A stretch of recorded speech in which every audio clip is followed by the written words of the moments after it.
So I will start off by the today's session is planned in such a way that first I will be talking about how the eyes move and what is the how there is the control of the eyes both at the nuclear and the supranuclear level, and next is Dr. Pradeep Vundavalli is going to be talking about the different kinds of nystagmus patterns. So these are like the first part of the lecture is kind of some kind of a background so that you can better understand the second part of the lecture, okay, on the nystagmus. So that's a deep dive. Now we'll go slowly, superficially, and deep dive. Slowly go deep, so that you are ready for the next half.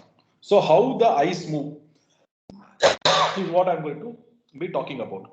But before we get into how the eyes move, we need to know why should the eyes move in the first place. Okay, so how the eyes move come after knowing why should the sorry something something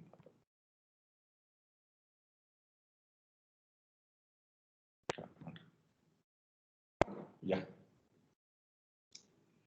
Okay, so why should the eyes move is in the first place. Okay, so the one of the prerequisites for a clear and stable vision is that the image of the object, okay, from whichever distance that comes and falls on the retina, okay, it should fall on the fovea. The image of the object should fall on the fovea. So whatever image that light that comes of whichever object should fall on the fovea. Okay, so this is one very important. Best spatial resolution, that is the best acuity, is within half a degrees from the center of this fovea. Okay, within half a degrees from the center of the fovea. Just 2 degrees away from this foveal center causes 50% reduction in the acuity. Just 2 degrees. That is one point. The next most important point for clear vision is that the image should be held steady on the retina. If the image is moving on the retina, if it is just moving on the retina, okay, then it will not be good. So retinal image motion should be restricted to less than 5 degrees per second. So if you can maintain that, then you will get a clear and stable vision. There are two prerequisites. Prerequisite number one, it should fall very near fovea and very near to the fovea. As you go away from the fovea, the vision becomes less and less. And two is image should be held steady on the retina. These are the two things. Okay, fine. So now let us see what will happen if the image is not as on the fovea. Okay, so a small experiment we will do. I want you all of you to look at the on your computer screen. You can see a red comb and a green comb. So I want all of you to look at the green comb. So look at the green comb and then shift your attention to the red comb. Then again shift your attention to the right comb. Okay. So now the question is, when you are looking at the red comb, how clear is the vision of the green comb?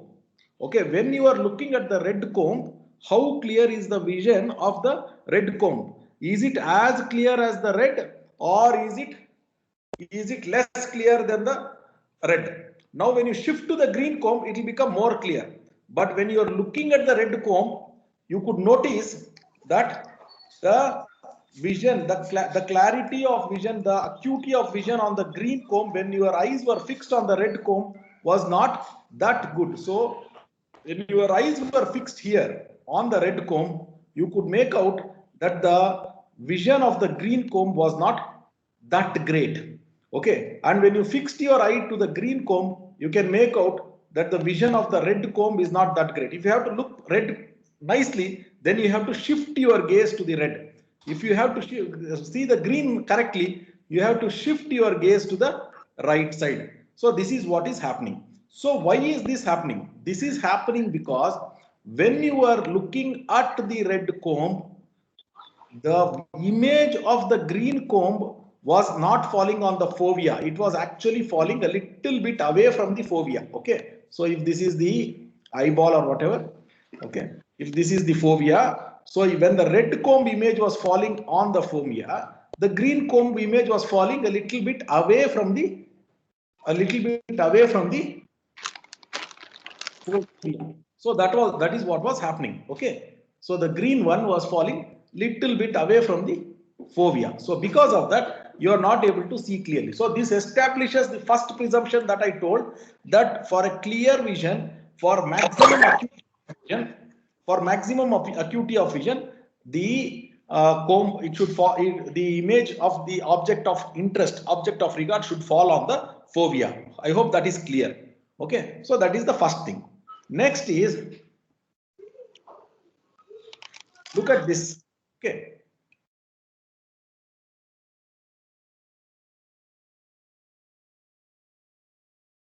So I hope you are able to see, and when you could see this, I hope you could make out. Okay, this is the first one. Now I will present this next situation. So look at this situation. Look at this situation. So first one versus the second one, which was in which you could see better. So this is the second time. So in the first time when I presented, this was the first time. No, you have to, Dr. Ajay. Hello. Hello. Yes, sir. Yes, sir. I hope you are able to see the presentation, right? Yes, we are able to see your presentation. Because some people are not able to see the presentation, you can give the instruction as to what they should do. What you did, if they are not able to see. They can join the link again. There is a presentation mode there. Yeah. Okay, they can just find it. So when you saw the first time versus the second time, in one the image motion was slow, and in the second one, okay, in the second situation the image motion was fast.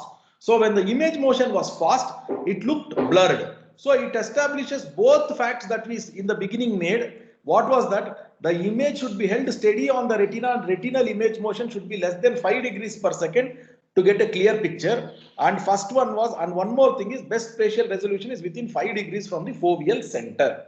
Okay, so these are the two things that we could establish to ourselves. Fine. So this is slow and this is fast. When it is fast, it is not that clear. Now, if you are looking at 3, okay, now if you are looking at 3, all the other numbers that are there on the slide, they are in the extrafoveal retina. So if you have to see 1, 2, 3, 4, 5, 6, one after the other, if you have to see, now look at 1, 2, 3, 4, 5, 6. So what you are basically trying to do is, the object of regard is 1. The object of regard was 1. Then you changed your object of regard to 2.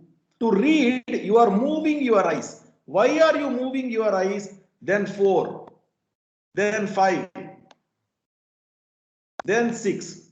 Why are you moving your eyes? You are moving your eyes so that you can see it clearly. Why? Because when you move your eyes, like when you are looking at 1, now when your eyes are on 1, the image of 2 is in the extrafoveal retina. But if you move your eyes to 2, then image of 2 will now fall on the foveal retina. Next, when you look 3, image of 3 will fall on the fovea. Then if you look at 4, when you move your eyes to look at 4, that will fall. So like that it keeps happening. So what you are presently doing is a movement from one place to another place, from that place to a new place, and this place to a new place in one rapid motion. So this kind of movements, where you want to foveate a new object of interest, okay, foveate a new object of interest, this kind of movements is called as, this kind of movement is called as saccades. Okay, this kind of a movement is called as, this kind of a movement is called as saccades. This kind of a movement is called as saccades. S-A-C-C-A-D-E. Okay. So this is the saccades. So you are trying to meet one prerequisite for clear vision, that is, the object of regard should be on the fovea. You are doing that by moving the eyes. Okay. So that was the first thing. Now, what is happening now? You follow this red ball as it moves. So now also your eyes are moving. Your eyes are moving so that you can see the red ball clearly as it is moving. If your eyes don't move, the red ball would not have been seen clearly. Okay, so a slowly moving object, you are pursuing a slowly moving object. Okay, so this kind of an eye movement where the object of regard is moving slowly and your eyes are pursuing slowly on that, instead of going from jerk from one place to another place, it is just following it. Okay, so that kind of a movement is called as pursuit. Okay, this is another kind of pursuit. So what is happening during pursuit is, if you not moved your eyes, the image of the object of regard would have gone all over the retina, but because your eye is moving along with it, okay, it continues to remain on the fovea.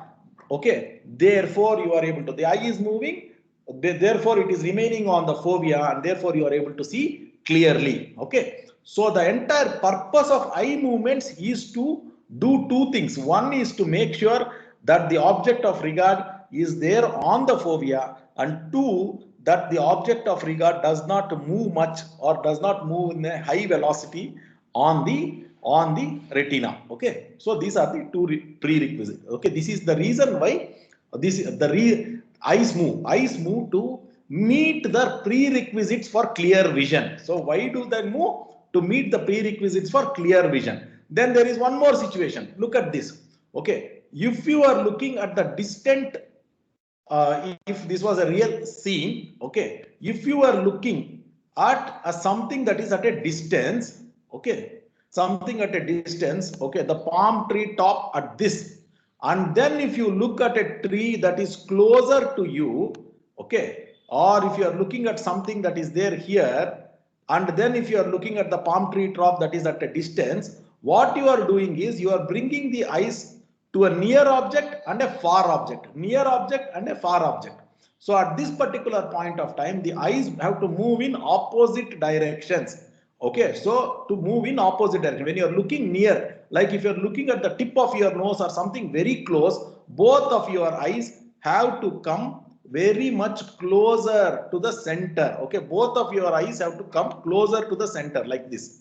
Okay, whereas if you are looking far away, then what happens is your eyes have to move, diverge away. Okay, your eyes have to move, diverge away, and they can look like they are in the neutral position. So if you are looking closer, this is the how your eyes look. If you are looking far away, this is how the eyes look. So this kind of a movement is called as Vergence movement. This is called Vergence movement. If they are coming closer, they are called as convergence. If they are going farther, they are called as divergence. So this is the Vergence movement. Okay, this is what is happening, is the Vergence movement. Then we have another category of eye movements, that is when you are looking, when you are moving, then also the object, whatever you are trying to look, will become unstable. So the eyes move in the opposite direction of your movement so that they can maintain the clear and stable vision. That is the vestibular movement and the optokinetic movement. Those two kinds of movements will take care when you are moving. Okay, so these are the different varieties.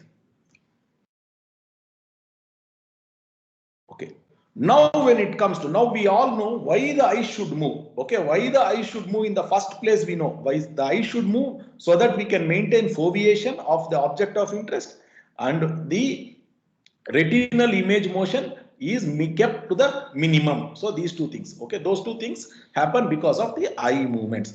Now to understand why, we know now how do the eyes move is the next question. So how do we answer how do the eyes move? We try to answer by first understanding the orbit. Okay, the orbit. So there are in the orbit, okay, when you look at the orbit, we have, I mean, in the eyeball, there are 6 muscles which move the eyeball. So all of us know there are 6 muscles which move the eyeball. So the one muscle, this is there on the up, that is the superior rectus. Then there is the inferior rectus. Then there is the lateral rectus, and the other side there will be the medial rectus, which is not seen, but it will be exactly on the other side of the lateral rectus.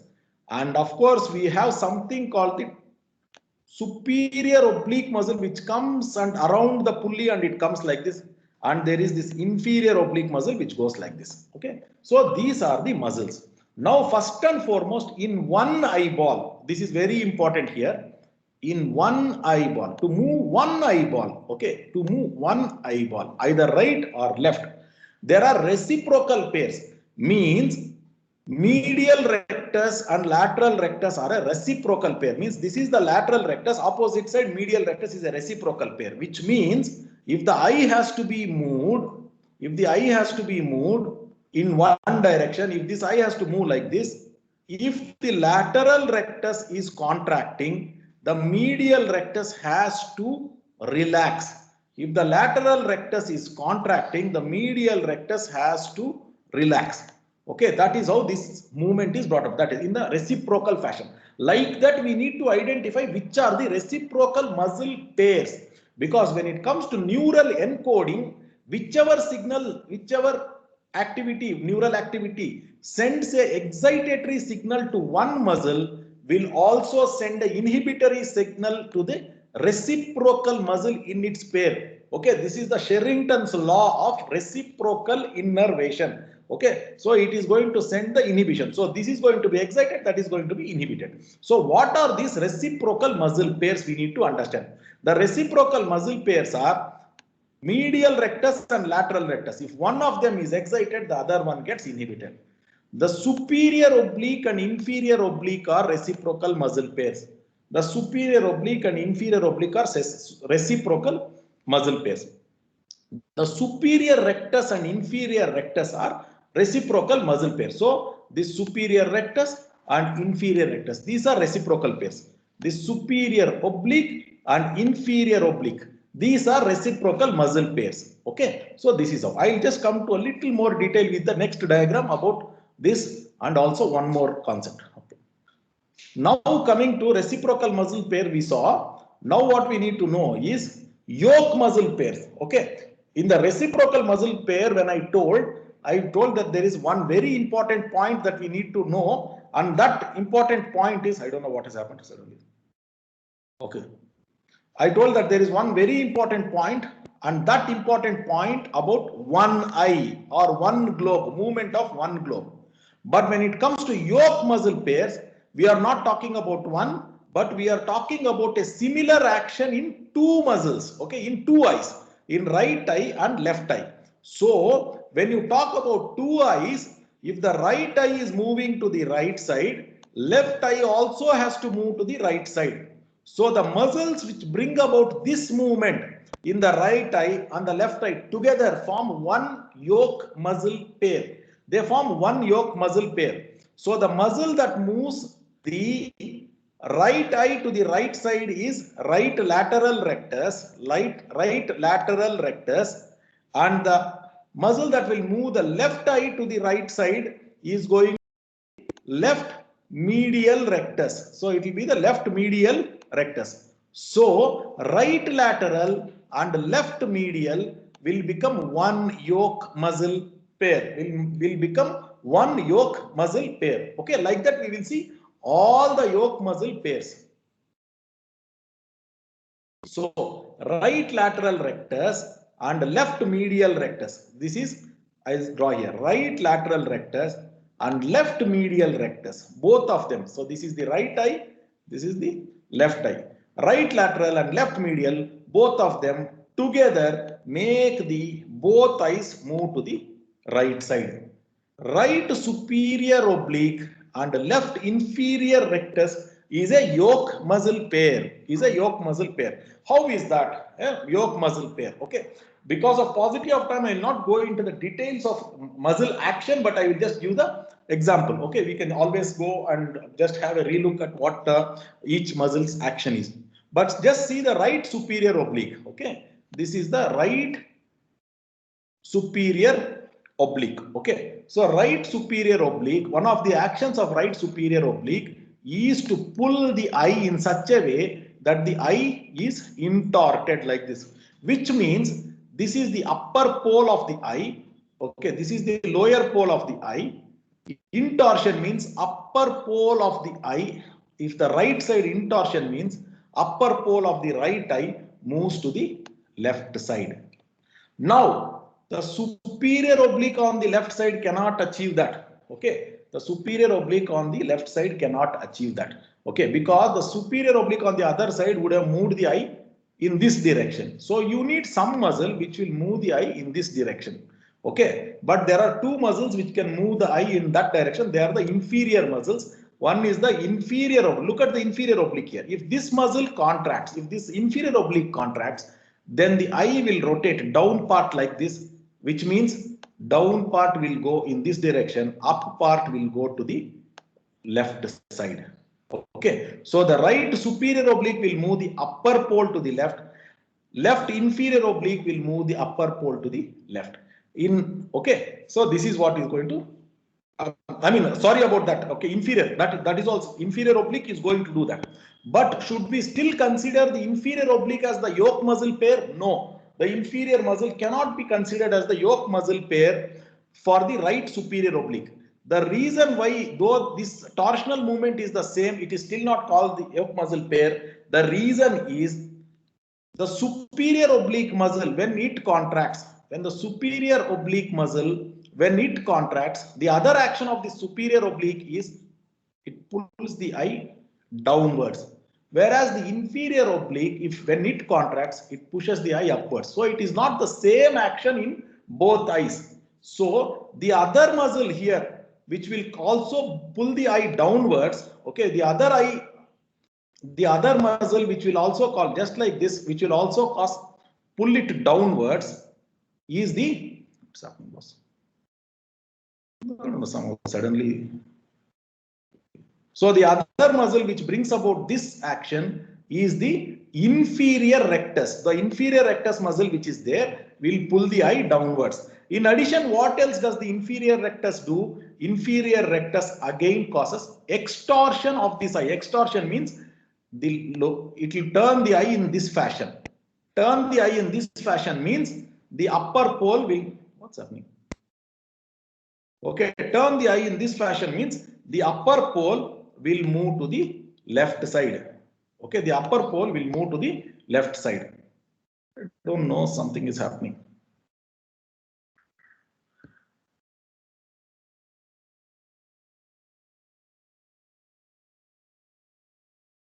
Okay, I'll try something again. Okay.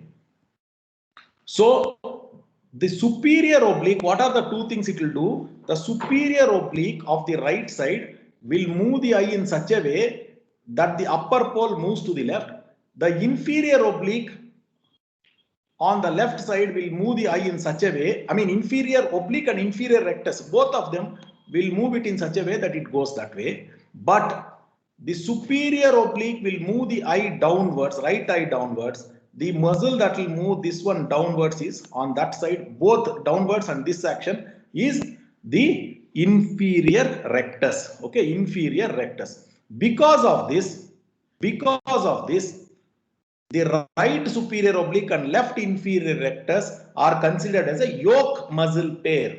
Okay, what I want to stress here is, I don't know, for some reason the presentation mode is going off again and again. We can request control and. So it's under your control only. It's under your control. But it is there, but then each and every time it is just going off. Maybe you can open the presentation again, sir. Yeah, I'll do that, sir. I'll try that. Huh? Okay, maybe because whenever the chat is coming, it's happening. Yeah. You can close the chat. Yeah, I will do that, sir. I will try to do that.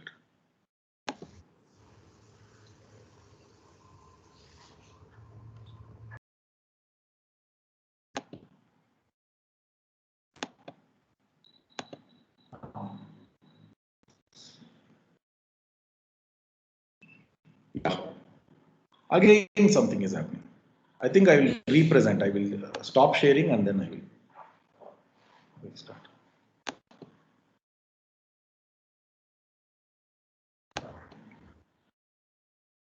Yeah. Okay, sir. Okay. So now, what I wanted to stress you, why this yoke muscle pair? If you are just seeing right superior oblique and left superior oblique is a pair, it could not have been a pair because right superior oblique would have moved the eye upper pole to the left. Left superior oblique would have pulled it to the right. That is not what we are looking for. We are looking for similar action in terms of head reference. Head reference is right and left. So right and left, up and down, that one. So that is why right superior oblique and left inferior rectus is one yoke muscle pair. Okay, coming to the action of the muscles and all those things, I just request you, because of paucity of time, you can, if you need a little more clarity, you can always revise. Okay, it's all it's available on one simple Google search. Then similarly, right superior rectus and left inferior oblique is considered as a another yoke muscle pair. Okay, another yoke muscle pair. So we need to understand these yoke muscle pairs.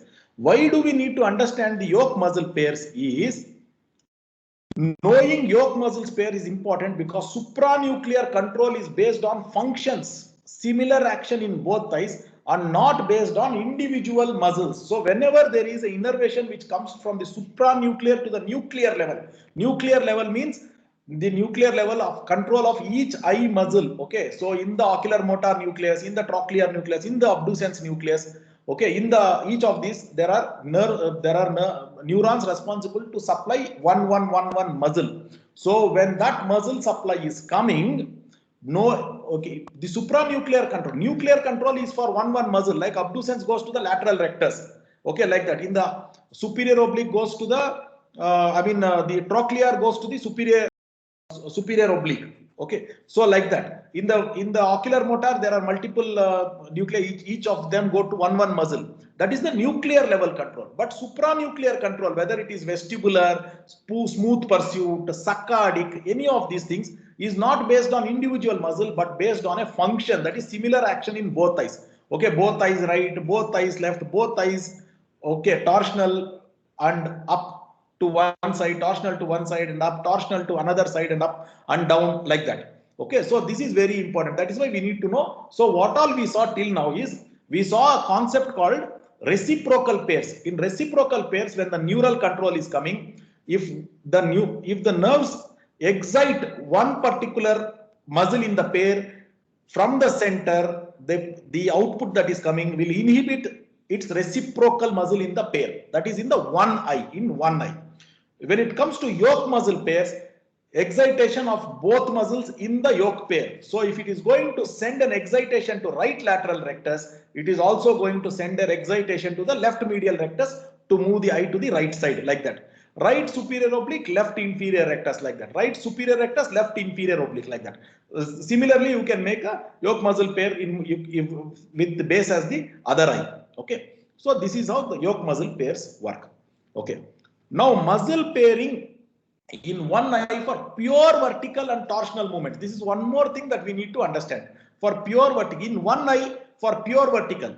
See, when you are actually looking at muscle, the action of individual muscles, if you look at the eyeball, and if you see, okay, if there are two eyeballs, okay, if there is the superior oblique, when this superior oblique muscle contracts, this eye will move like this. This eye will move like this. Superior oblique muscle, when it contracts, it will move like this. So that is torsional movement. But in addition to this torsional movement, it will also cause a movement of the muscle to go downwards. It has two actions, actually three actions, primary, secondary and tertiary. One action is to move the upper pole medially, okay, thinking that this is the nose.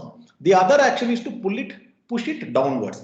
So if you have to have a pure torsional movement of the particular eye, this one eye to one side, then it cannot be accomplished by one muscle. It cannot be accomplished by one muscle. So you need to come up with a new pairing. So if you have the superior oblique and the superior rectus of one side, superior oblique pushes the eye downwards, superior rectus will pull the eye upwards.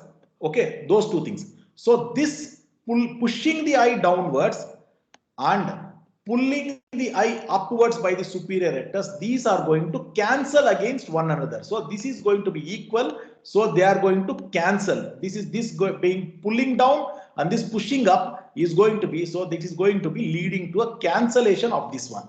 Whereas both superior muscles are intorter, means superior oblique and superior rectus, both of them pull the eye torsionally only in the intorsion direction. That gets added up. So that gets added up. Therefore, for a pure torsional movement, both superiors or both inferiors have to become together. So for intorsion, pure intorsions, you need to have superior oblique and superior rectus of one side coming together. For pure extorsion, you need to have inferior oblique and inferior rectus coming together. But if both have to torsionally move, if both eyes have to torsionally move in one direction, say if both eyes have to move in such a way that pure torsion in this particular direction, if it has to happen, of both eyes torsion it has to happen, then it has to be in such a way that this intorsion is going to be brought about by superior oblique and superior rectus.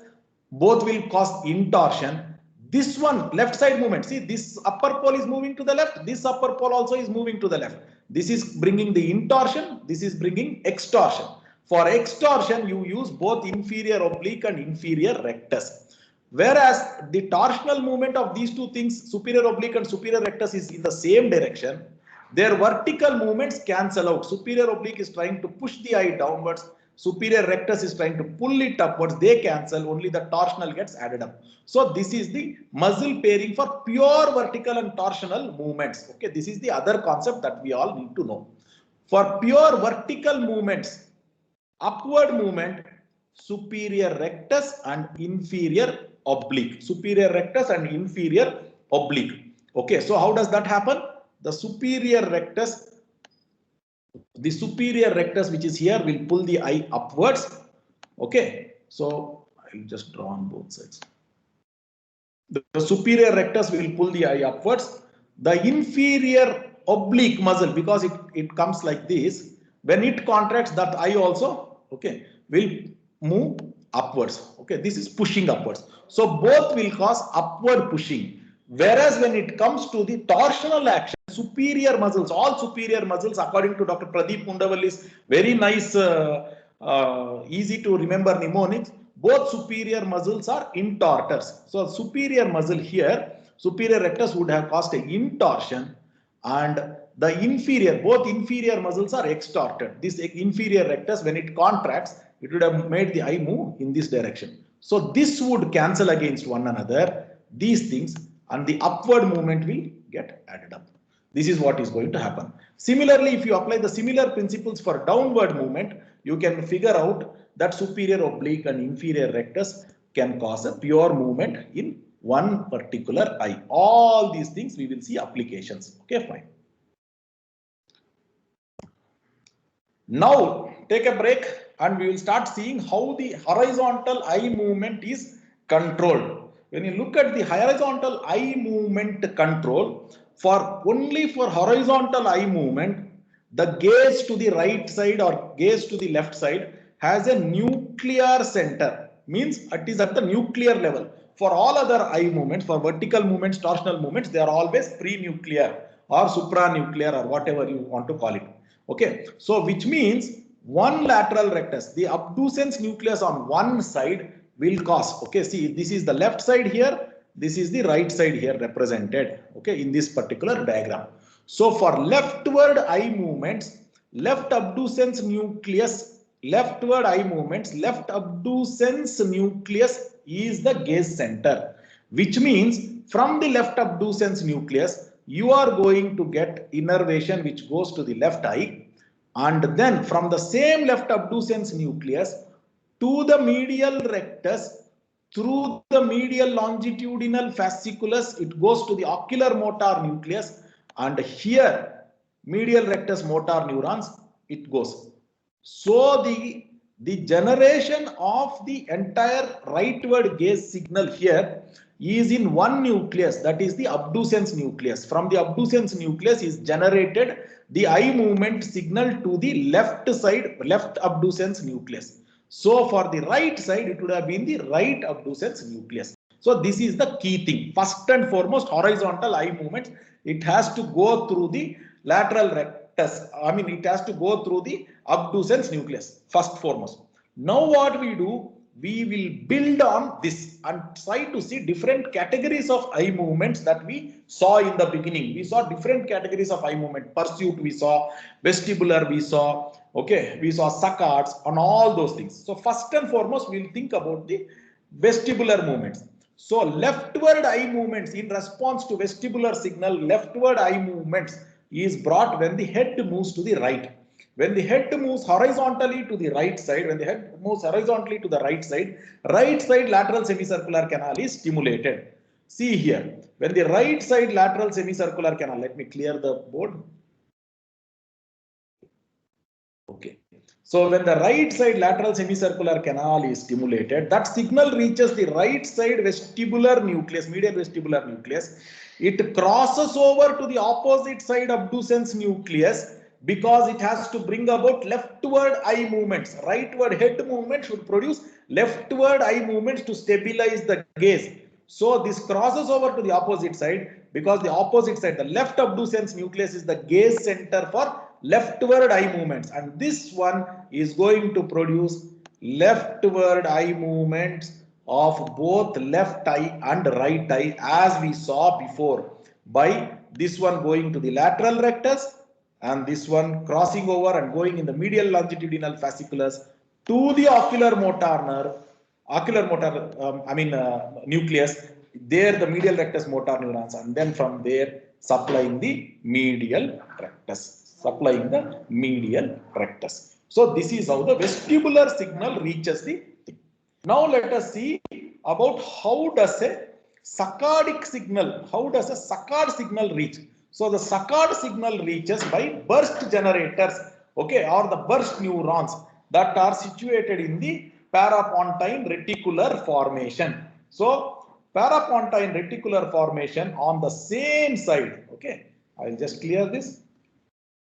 From here, the excitatory burst neurons in the parapontine reticular formation on the same side reach the abducens nucleus. That is all. And that will ensure on the left side, if they get excited, it will make sure that both eyes, both the left eye and the right eye will move to the left, because once it reaches the final common pathway, from there the pathway is the same, whether it was a vestibular movement or whether it is a saccade movement. So for saccades, this is the parapontine reticular formation. From here the signal comes. These are called as burst generators. Excitatory burst neurons are there which will cause this kind of a movement. So this is what we need to know. Okay. Then if you want to maintain an eccentric gaze on the left side, then stable eccentric gaze signal comes from the nucleus prepositus hypoglossi. That also from there it goes to the abducens nucleus, and from there it can come. So these are the different kinds of muscle control that happens using the final common pathway. The final common pathway is from the abducens nucleus to the lateral rectus and through the medial longitudinal fasciculus via the ocular motor nucleus to the medial rectus. That is the final common pathway. To this final common pathway come and impinge the vestibular signal or the saccadic signal or the gaze holding signal or whatever we want. And even the pursuit signal also shares the pathway from the medial vestibular nucleus onwards. The pursuit signal also shares the vestibular pathway. The pursuit signal reaches here through some other route, but from here onwards, the final common pathway for vestibular and pursuit is the same. It goes to this. This is about horizontal control. So when we look up at eye movement control, up to horizontal control, most of us are very, very comfortable. The actual problem is when it comes to the vertical control. So now we will go to the vertical eye movement control. Okay, so we will see the vertical eye movement control. In the vertical control, we will look at upward and downward. In the vertical control, we look at upward and downward. Okay, so upward and so now we will look at upward eye movement control. So the upward eye movement control with individual semicircular canal, let us see. Okay, so individual semicircular canal, let us see. Okay, so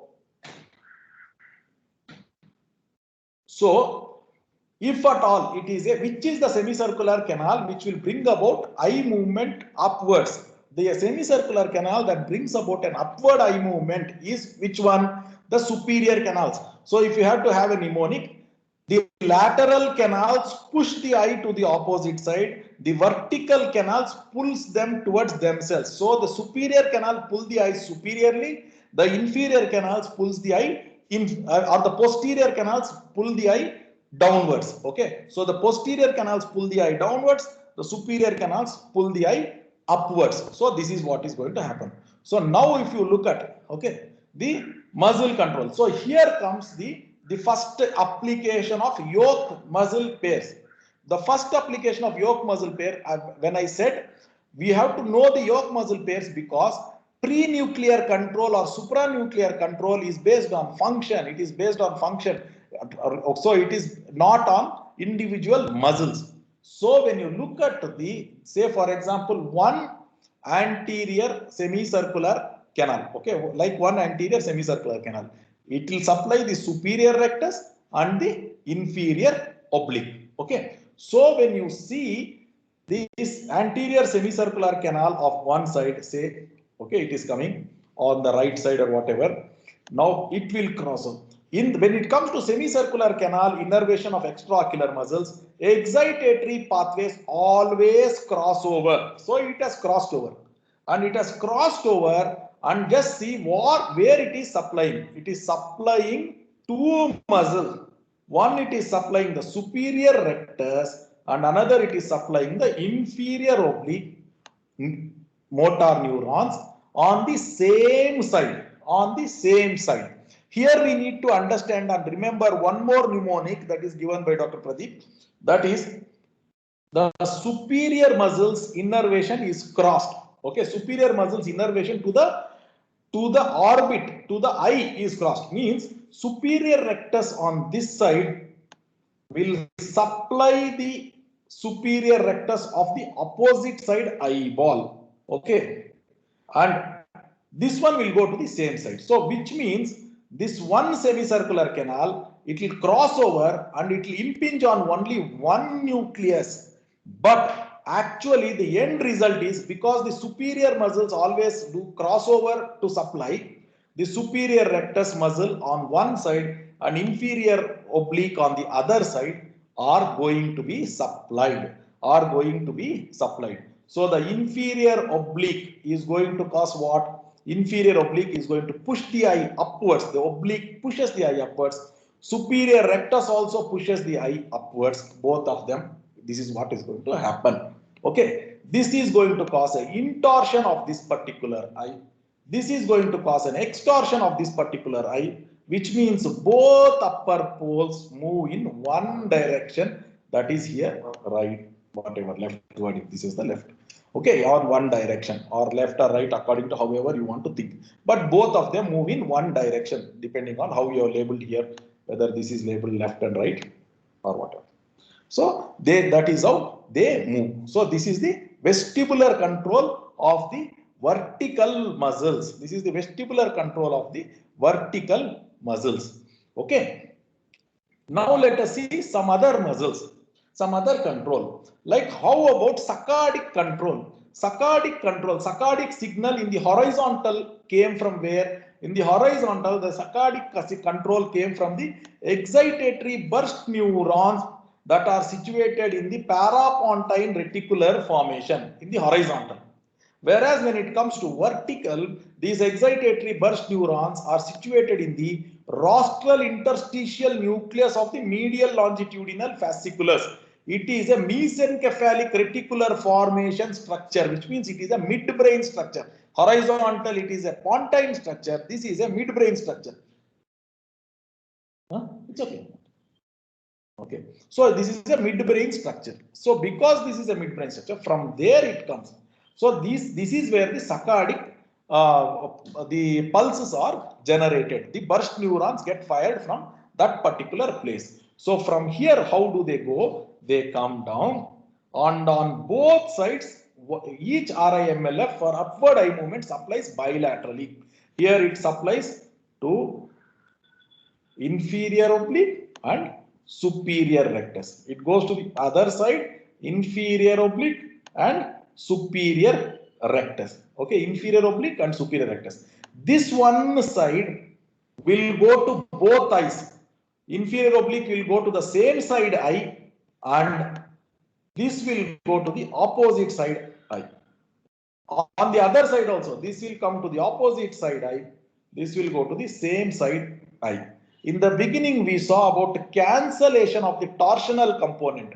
So when you look at that chart, there is going to be cancellation of the torsional component here, and then there is going to be a pure upbeat that is coming because of this. Okay.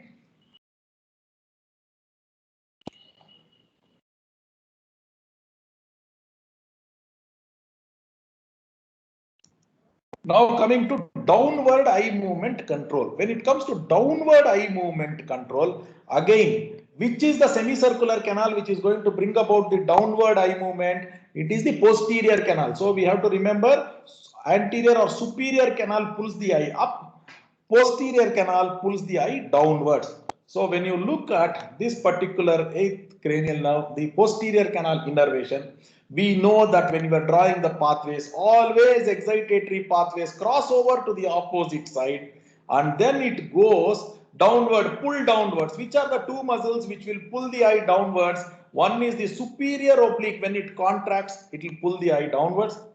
Another is the inferior rectus here, which will pull the eye downwards. So it will go to the superior oblique and the inferior rectus. These are the superior oblique and inferior rectus are the yoke muscle pairs. But here the nuclei on one side only gets supplied. However, the superior oblique supplies the eye muscle on the opposite side. Okay, whereas this one muscle supplies on the same side. Therefore, both eyes are moved. Both eyes are moved, and both of them bring about a downward movement. And if you look at, both eyes bring about a downward movement. So inferior rectus on one side and superior oblique on one side. So let us take the example of the superior oblique here and the inferior rectus on the other side. Okay, this is at the end, but nuclearly they are on one side, but this crosses over the superior oblique, they cross over, therefore it goes to the opposite side eye orbit. So what happens here, if you see this one, this is going to, when it gets contract, it compresses the eye downward, so it will cause a downward movement. Inferior rectus, when it contracts, definitely it is going to cause the downward movement. Inferior rectus. Superior oblique is also going to cause downward movement.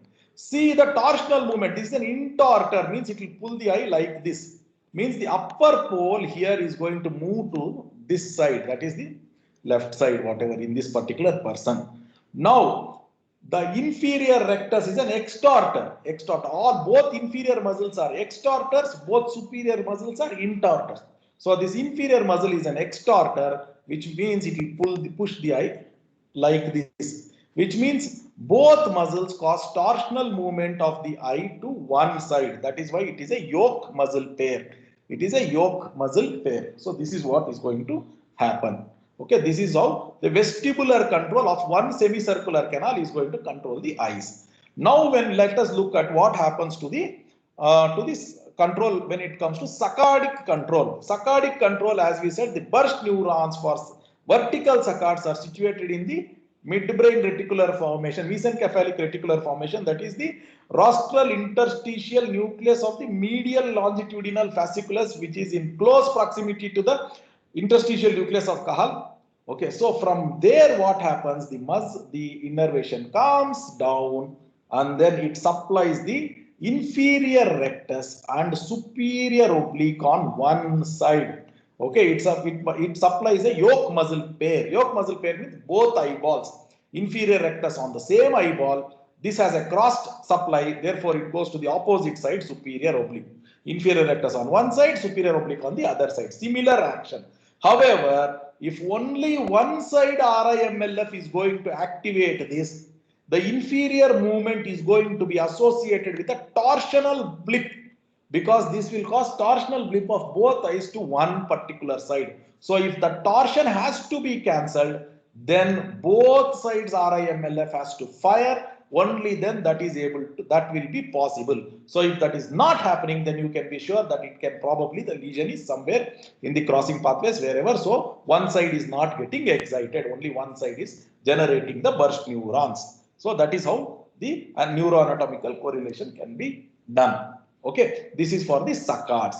Then each and every time a saccade is generated, it has to send one copy to the gaze holding network. That is the interstitial nucleus of Cajal here. This is the place it has to.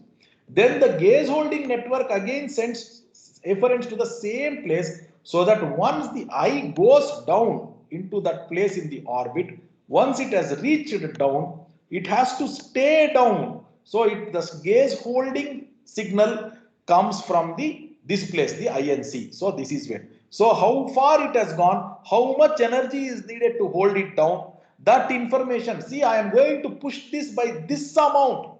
That information RIMLF is going to, that information the RIMLF is going to give to the interstitial nucleus of Cajal, and the interstitial nucleus of Cajal is going 3C here. It is going to give that, and this one is going to tell, okay, you are going to push it by this extent. Now I need to generate this amount of energy to hold it there. Why is this extent? Why it should know? We have to understand one principle. Take a deep breath. Count 1 to 10. Relax, and then I will explain this concept. 1, 2, 3, 4, 5, 6, 7, 8, 9, 10. Okay. Now, when you look at the eyeball, okay, just I am drawing a schematic picture of the eyeball. If this is in the neutral position, if the eyeball is in the neutral position, if you move the eye away from the neutral position, okay, into an eccentric position, whichever, whether it is down, up, right, left, or whatever it is, the tissue, elastic tissue within the orbit, the connective tissue within the orbit gets stretched, and that stretch will try to pull the eye back to its neutral position, and the stretch will try to pull back with more and more strength as you go more and more laterally. Okay, if you go more laterally, it will try to pull with much more strength, because elastic tissue is like a rubber band. The more you pull the rubber band, the more it will try to pull you back. Therefore, the interstitial nucleus of Cajal, which is going to be telling is the gaze holding network, needs to know how far eccentrically the eye has gone. And how far eccentrically the eye has gone does not come from proprioception, does not come from the visual feedback. It comes from the pre-motor signal that is coming from RIMLF, which itself is sending one copy to this one, telling, see, I am putting this much of effort, so this eye is likely to go this much eccentrically. Accordingly, you generate how much is needed. That is what is the work of the gaze holding network. If this is not going to be correct, then it is going to lead to gaze evoke nystagmus, which Dr. Pradeep is going to be talking to you in the next talk. Okay, so this is about the saccadic generator. Now, when it comes to vestibular and pursuit signal, when it comes to the pursuit signal, you can see here it again shares the final common pathway from the vestibular nucleus onwards. Okay, from the vestibular nucleus onwards. Dr. Srinivas, the screen is again lost, boss. Hello? Screen is lost. Screen is, Screen sir, I am able to see. Dr. Ajay? No, it's proper, sir. cannot It's proper. We are able to see. Sir, I think others are able to see. Can you just check with your this thing, or maybe pin or something? Okay, it comes and goes. I will try again, no problem. Thank you. Go ahead. Go ahead.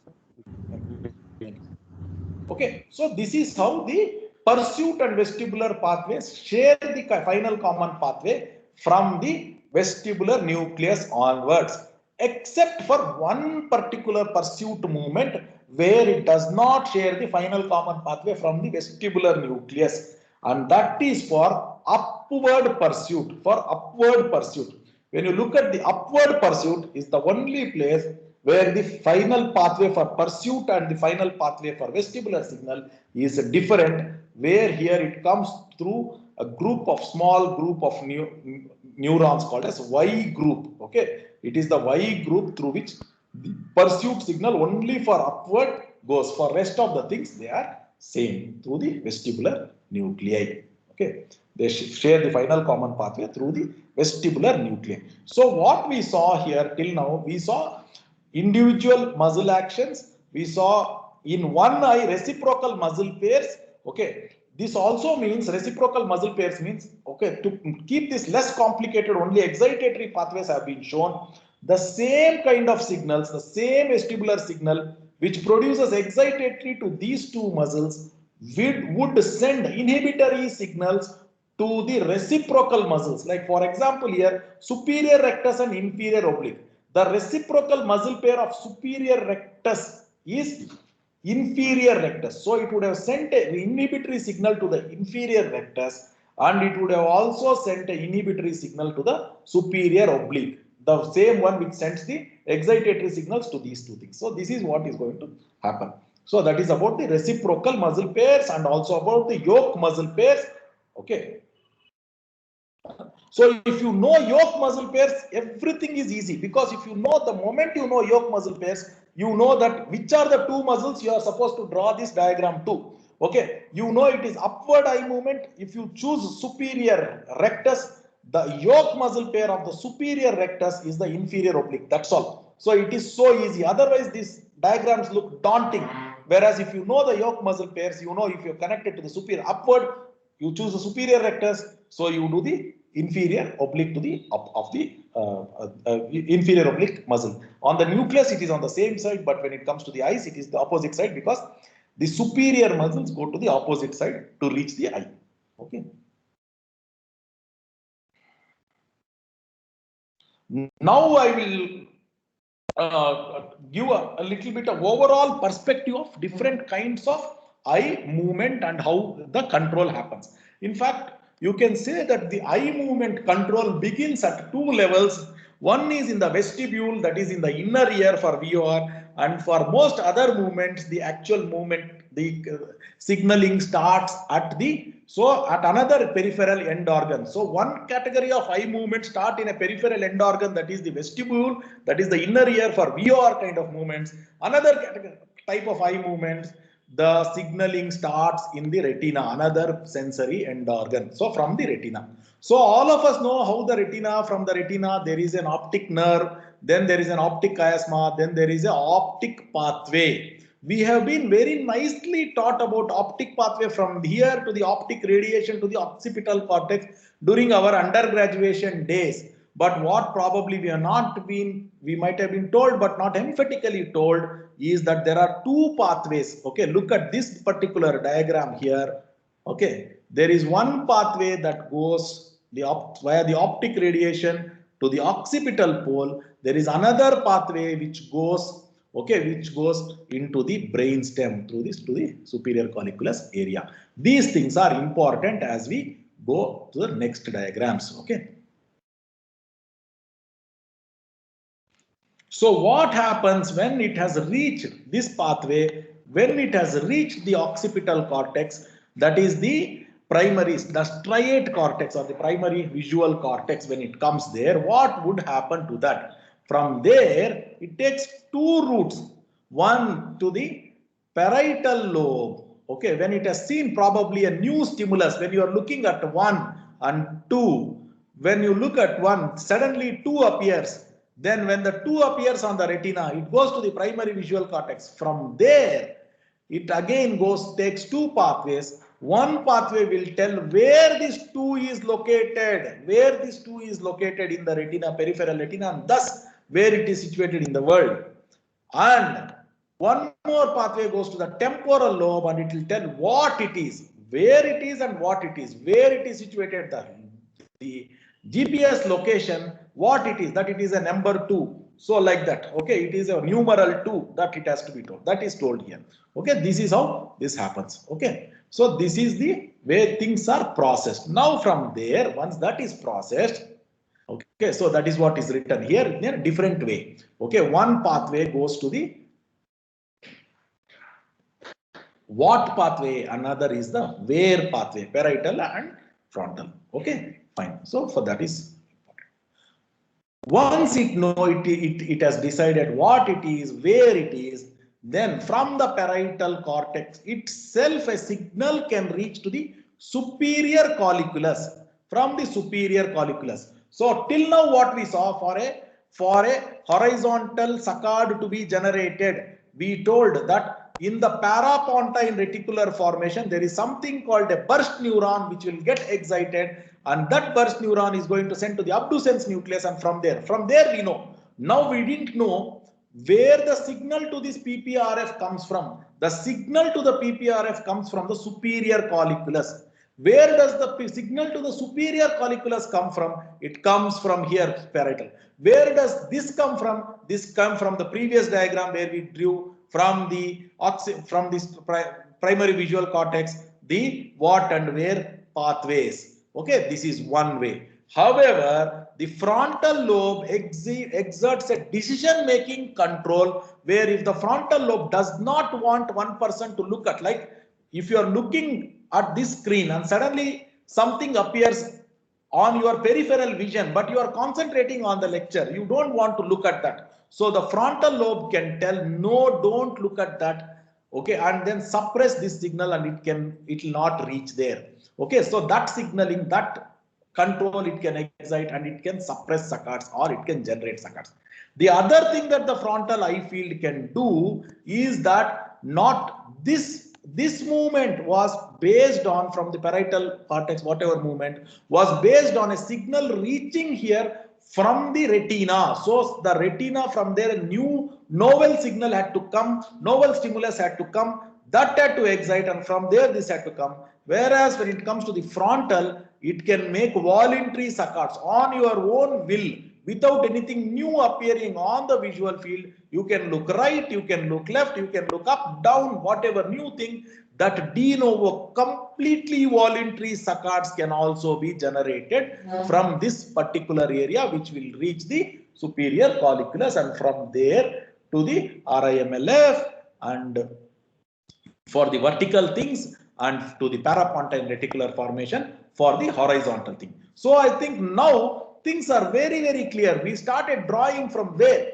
We started drawing from the retina onwards. We went to the retina, optic radiation, then we drew the next pathway, and then from there we drew the pathway. We know the complete pathway. We began with eye, extraocular muscle. So we know from the PPRF, the abducens nucleus to then. So we completely know the entire pathway from the retina, okay, to the cortex, the frontal cortex, the superior colliculus, from the superior colliculus for horizontal to the parapontine reticular formation, for vertical to the RIMLF, and then from there we know how the vertical eye movements are brought about, how the horizontal eye movements are brought about. Comprehensively we know. Okay, we know it comprehensively. Okay, don't worry if you cannot remember. You have just gone through this experience of doing this kind of thing. Think of this as a first reading or whatever it is. You revise now, everything will stay there. Okay, in the mind. Okay, because this is like for a lot of us, this is something that is new. Beyond horizontal, vertical control is something new. Okay. Now, saccadic control, I want to give an overall perspective of saccadic control. So, we saw from the superior colliculus, there is something called a burst generator and to the abducens nucleus. What exactly is this burst generator and why is the burst generator needed for generating saccades? Saccades are extremely fast movements. When you are reading, when you are looking from one side to the other side, eye moves very, very fast. The peak velocities in saccades can reach up to 900 degrees per second. 900 degrees per second is the peak velocity that the saccades can reach. So that kind of velocities, okay, if it has to reach, then it cannot be done by a tonic slow innervation. It has to be one big pulse. So what happens here in this burst generator, this oversimplified burst generator, but within this is situated like, for example, in the horizontal, in the PPRF. Okay, so what is there in the burst generator? There are excitatory burst neurons. Excitatory burst neurons are always ready to explore, fire and cause a stimulation of the abducens nucleus, but they have been kept suppressed under control by another nucleus called as omnipause neurons. Omnipause neurons, ON, omnipause neurons. These omnipause neurons are keeping this under control. They are kept. When the superior collicular signal reaches these omnipause neurons will make sure that they are inhibited momentarily. At that time, they excite and they go to excite the abducens nucleus of the same side. And as per the law of reciprocal innervation, there are inhibitory burst neurons also, okay, which are also allowed to work, but these inhibitory burst neurons go to the opposite side of abducens nucleus and they will suppress it. So that is the law of reciprocal innervation that allows one-sided eye movements to happen. This particular kind of this thing called as omnipause neurons is situated in a nucleus called as okay, PGD nucleus, the paragigantocellularis dorsalis, and this particular thing is common for both vertical and horizontal. Okay, it is situated in the same place. It is the omnipause neurons, which is common for both horizontal and vertical. Okay, Dr. Pradeep will do go much more detail into it when he is going to talk about all the lesions and different kinds of nystagmus parameters. Okay. That is the saccadic control. Now, where does the pursuit control come from? I will show some cortical diagrams also. So, pursuit control comes through. You saw up to the primary occipital cortex, that is the striate cortex. Then there is the extrastriate cortex. Okay, extrastriate cortex. From the extrastriate cortex, okay, in the that is called the human homologue of the MT-MST, which is there in other animals, other primates. The human homologue of MT-MST cortical areas. These are the things that will go to the cause the smooth pursuit. Here, the predictability, the trajectory of the smooth pursuit, how far it is going, all these things are monitored through a closed loop system by checking the retinal slip. Okay, so that is happening there, and from there, okay, corticopontocerebellar pathway. Please remember this word, corticopontocerebellar pathway. So, corticopontocerebellar means from the cortex, extrastriate cortex, it goes to the pons, that is the dorsolateral pontine nucleus, to the cerebellar flocculus. So, it does not get direct access to the brainstem neurons, response, motor neurons. It does not get direct brainstem motor neurons, extraocular motor neurons. This pursuit does not get direct access. It has to get access through the cerebellar flocculus. So, corticopontocerebellar fibers. From there, it goes to the vestibular nucleus. In the vestibular nucleus, there are special neurons called as flocculus target neurons, and from there it comes. So, that is why from the vestibular nucleus, the pathway is considered as a final common pathway for pursuit and for vestibular system. So, the smooth pursuit system gets access to the brainstem ocular motor neurons through the vestibular nuclei. But how do they get access to the vestibular nuclei? Through the cerebellar flocculus. So, they go to the cerebellar flocculus, and from there they get access to this brainstem control. Okay, so this is about smooth pursuit control. Now coming to the Vergence control. Vergence control comes from an area called as the a supraoptic area, supraocular motor area. Okay, this supraocular motor area is very closely related to the ocular motor nucleus in the midbrain, and this is the one which generates the convergence signal which reaches the medial rectus motor neurons on both sides. Medial rectus motor neurons on both sides to bring about a vergence. When you saw in the first example, when we are talking about vergence, when you are looking at something close, like when you are looking at the tip of your nose, both eyes have to come together, which means both medial recti have to contract. That pre-motor signal or this pre-nuclear or supranuclear signal comes from the supraocular motor area. But the supraocular motor area is also excites the Edinger-Westphal nucleus, because any convergence is also associated with an accommodation reflex where the pupil will constrict and the lens will become more convex. So that is also brought about by the interaction of the Edinger-Westphal nucleus. When you are diverging the MRMN,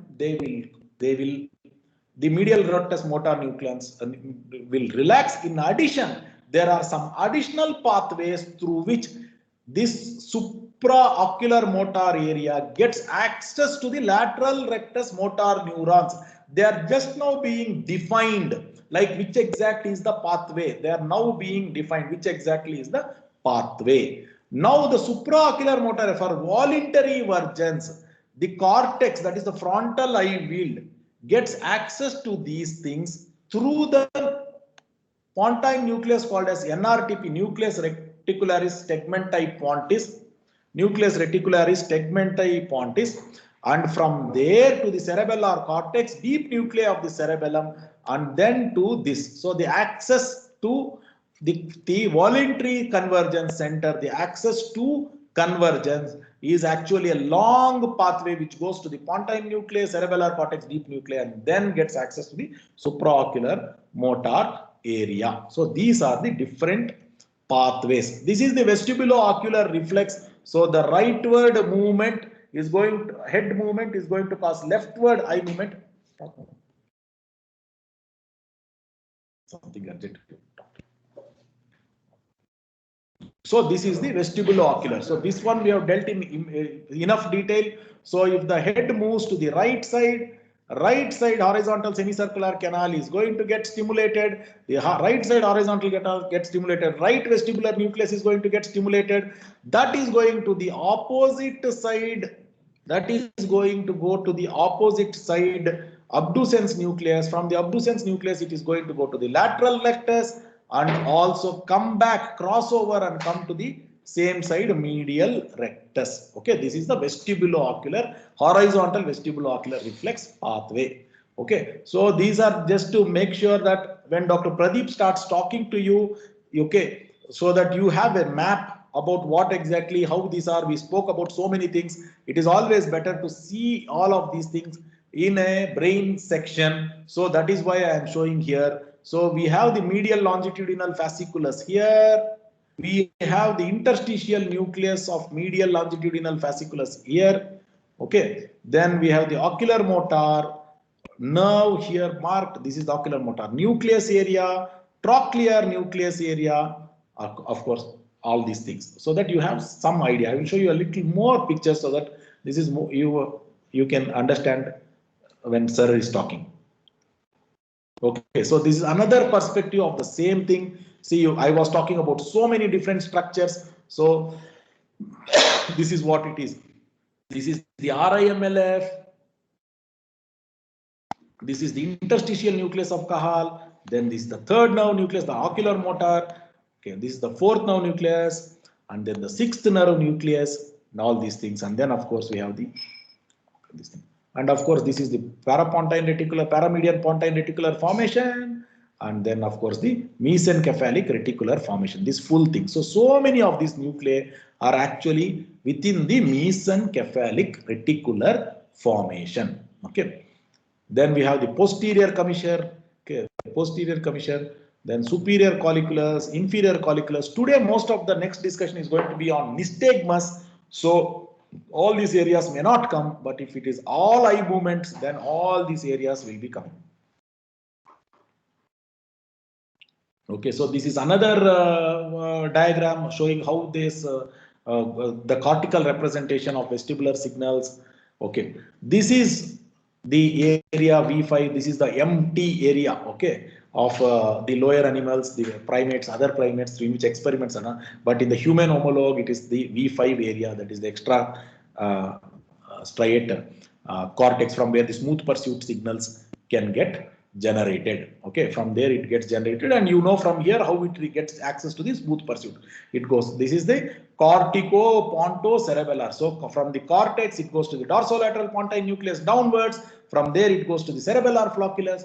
From the cerebellar flocculus it comes to the vestibular nucleus. That is the vestibular, that is the floccular target neurons, and in the vestibular nucleus. And from there, you know, the final common pathway is shared between the vestibular and the pursuit system, except for upward, where instead of vestibular nucleus it goes through the Y group. Okay. Again, this is one more diagram to show how, when I was telling about the crossing over of the nuclei from this thing, you can see here it actually crosses over within the brainstem. This also crosses over to the opposite. This is how the trochlear nucleus applies.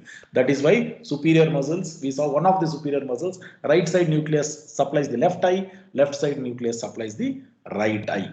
Okay, so that is how that is shown there. This is shown here. Whereas here you can see the actual within the brainstem how the pathways actually cross over. Okay, the trochlear nucleus, how they cross over to the opposite side. Okay.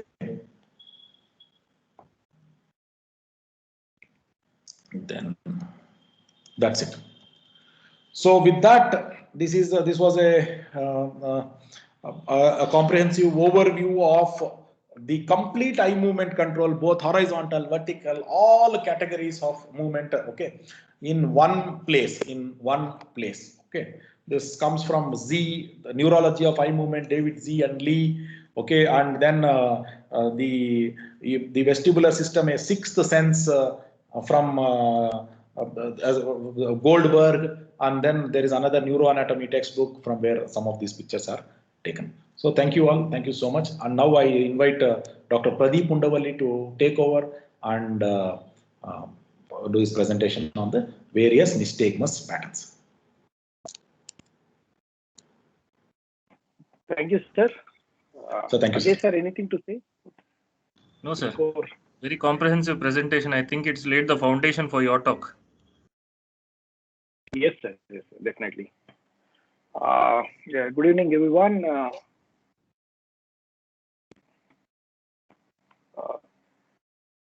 I think I should stop presenting. I think I should stop presenting. I stopped. I think I stopped. Have I stopped? Yeah, I stopped. So at the outset, let me thank Ajay Bandakar sir and the team members of KMC Manipal for inviting me for this talk. Dr. Srinivas sir has beautifully presented all the required background or how does the eye move. Hope everyone sees my screen here. Hello.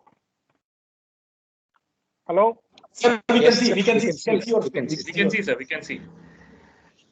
Yes, sir. So now, just I would like to speak on the rather than causes and treatment of the nystagmus. Just I would like to more stick on this neurotopographical localization for the what are the types of nystagmus and neurotopographical localization for the nystagmus. So just I would like to remember my teachers who had evoked interest in me in this vestibular science. Of course, my godfather, Professor Jack Manyan, under whom I have been trained for this retrosigmoid approach, and Srinivas boss, the main inspiration for me, and Professor David Z from John Hopkins, and Keith Nesser. So just before starting off my lecture,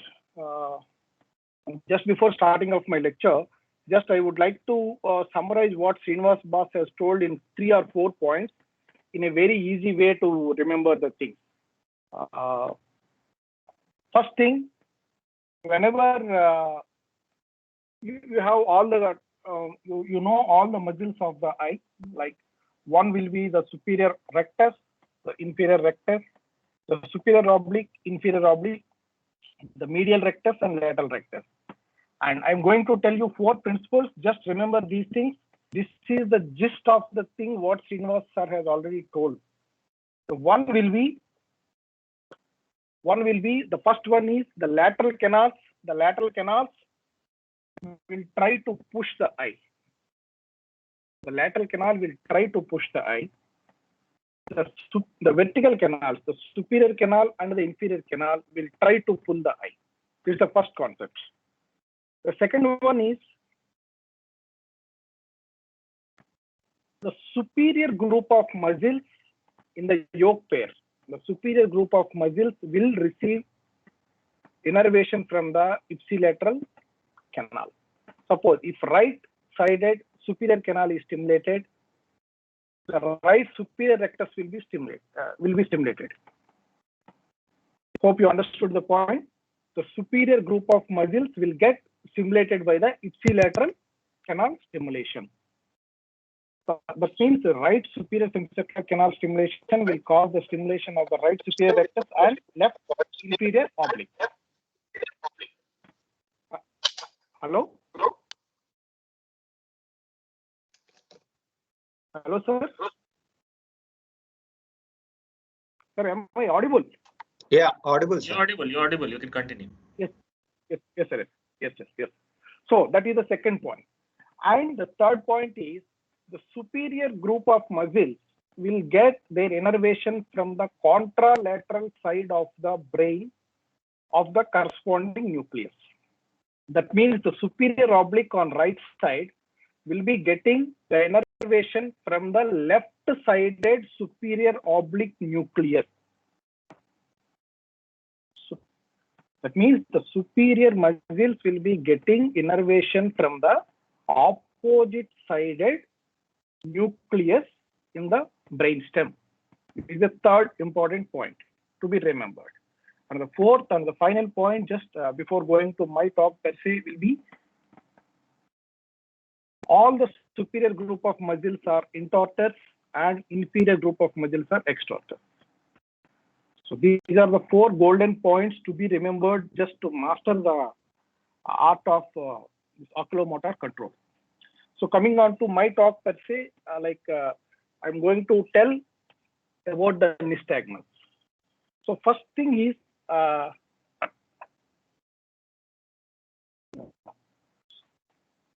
so the nystagmus,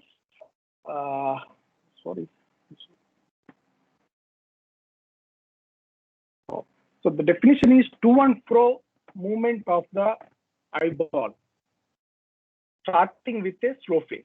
The definition of nystagmus is very clear: to and fro movement of the eyeball with a initiated by a slow phase. That means in the nystagmus, the initiation phase should be always a slow phase. The continuation phase can be a slow phase or a fast phase. Depending upon that, we will define the what type of nystagmus it is. If you have both the phase,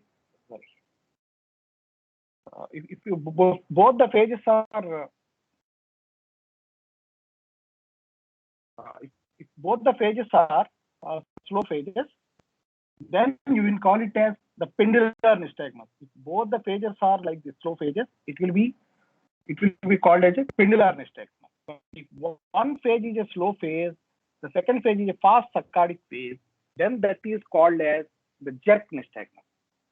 If both the phases are slow phases, then it is a pendular nystagmus. If one phase is a slow phase followed by a fast phase, then it is a jerk nystagmus. But if both the phases are fast, this is what we call. This is called the Saccadic oscillation. So now it's very clear. Like if both the things are slow phases, you will call it as pendular nystagmus. One is a slow phase, other is a fast phase. Then you will call it as a jerk nystagmus. And if both the phases are fast phases, then you will call it as the Saccadic oscillation. Traditionally, the direction of the quick phase is considered to be the direction of the nystagmus. This thing we all will know. So, why does the slow phase happen? Why does the slow phase happen? The purpose of the eye is to foveate on an object of regard or object of concern. But if there is some abnormality in the vestibulo-ocular system, or if there is an abnormality in the pursuit pathway, or if there is an abnormality in the optokinetic pathway, or in the gaze holding pathway, and rarely the Vergence system. That means all the 5 systems are here, which maintains the vision on the point of interest. That means any defect in any of these 5 systems, that is, first one is the vestibulo-ocular, the second is the pursuit, the third is the optokinetic, the fourth is the gaze holding, and fifth is the Vergence system. Any disturbance in these systems can cause the slow phase to occur. So, as the slow phase has been initiated, the brain or the brainstem will give a corrective phase. That's what we call it as the fast phase or the quick phase. So, slow phases can arise from the lesions of the vestibulo-ocular system or the gaze holding system, the smooth pursuit and optokinetic system. So the basis for this has been already explained by Dr. Srinivas sir. Like, we know the vestibulo-ocular system, sir has told both the lateral horizontal canal stimulation and the vertical canal stimulation, and the vestibulo-ocular reflex pathways for both the horizontal and vertical eye movements. So any defect in this system can give rise to slow phase, followed by a corrective fast phase by the brainstem.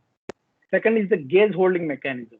The gaze holding mechanism, the horizontal gaze holding center is in the pontine level, that is called as the paramedian pontine reticular formation, PPRF, and the vertical gaze center is in the rostral interstitial medial longitudinal fasciculus and the interstitial nucleus of Cajal, which is located in the midbrain, close to the fourth ventricle, close to the aqueduct. And the slow phase also can arise from the lesions of the smooth pursuit and optokinetic system, in which smooth pursuit already Srinivas sir has described earlier. So this is the gist of the thing till now, what I have told. Both the things are slow phases. You will call it as a pendular nystagmus. So both the things are like pendular nystagmus like this, both the slow phases. If it is like, if it is a slow phase and a fast phase, then you will call it as the jerk nystagmus, which is usually vestibular in origin. And in the slow phase, if you see the slow phase in 2 components, either it can be like a decreasing velocity waveform followed by a fast phase. That is what we call decreasing velocity waveform. That means initially the velocity is there, but it is not sustaining. Then comes the fast phase.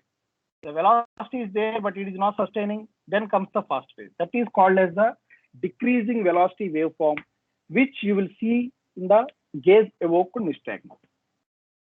Next is the increasing velocity waveform. Increasing velocity waveform means the slow phase is caused and it is increasing. The brainstem will make a corrective saccade, brings it back. So this is what we call it as increasing velocity waveform. So this is usually seen in congenital nystagmus. But here, just before going to the next slide, I would like to tell you this decreasing velocity waveform. That means the slow drift has started, but unable to sustain, and again the eye has been returned to the desired position by a fast phase, that which we usually see in gaze evoked nystagmus. So this defect is usually caused by a leaky neural integrator. So what is the neural integrator? Just we'll see in the next few slides. And the third thing is the increasing velocity waveform. That means the slow phase starts, goes up, will be suddenly brought back by the quick phase brought by the brainstem.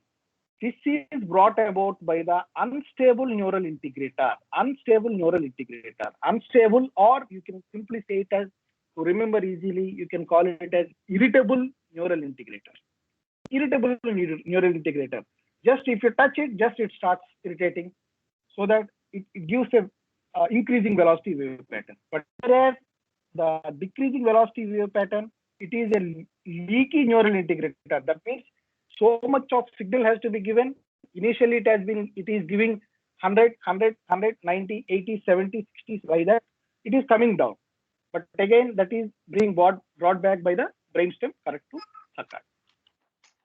So now you have the beautiful flowchart which describes everything. If the fixation is impaired because of the slow drift or an intrusive saccade away from the target. So what is taking the eye from the object of regard? Is it the slow phase or the fast phase? If it is a fast phase, as we have already told, it is a saccadic oscillation. If it is a slow drift, then we will call it as nystagmus.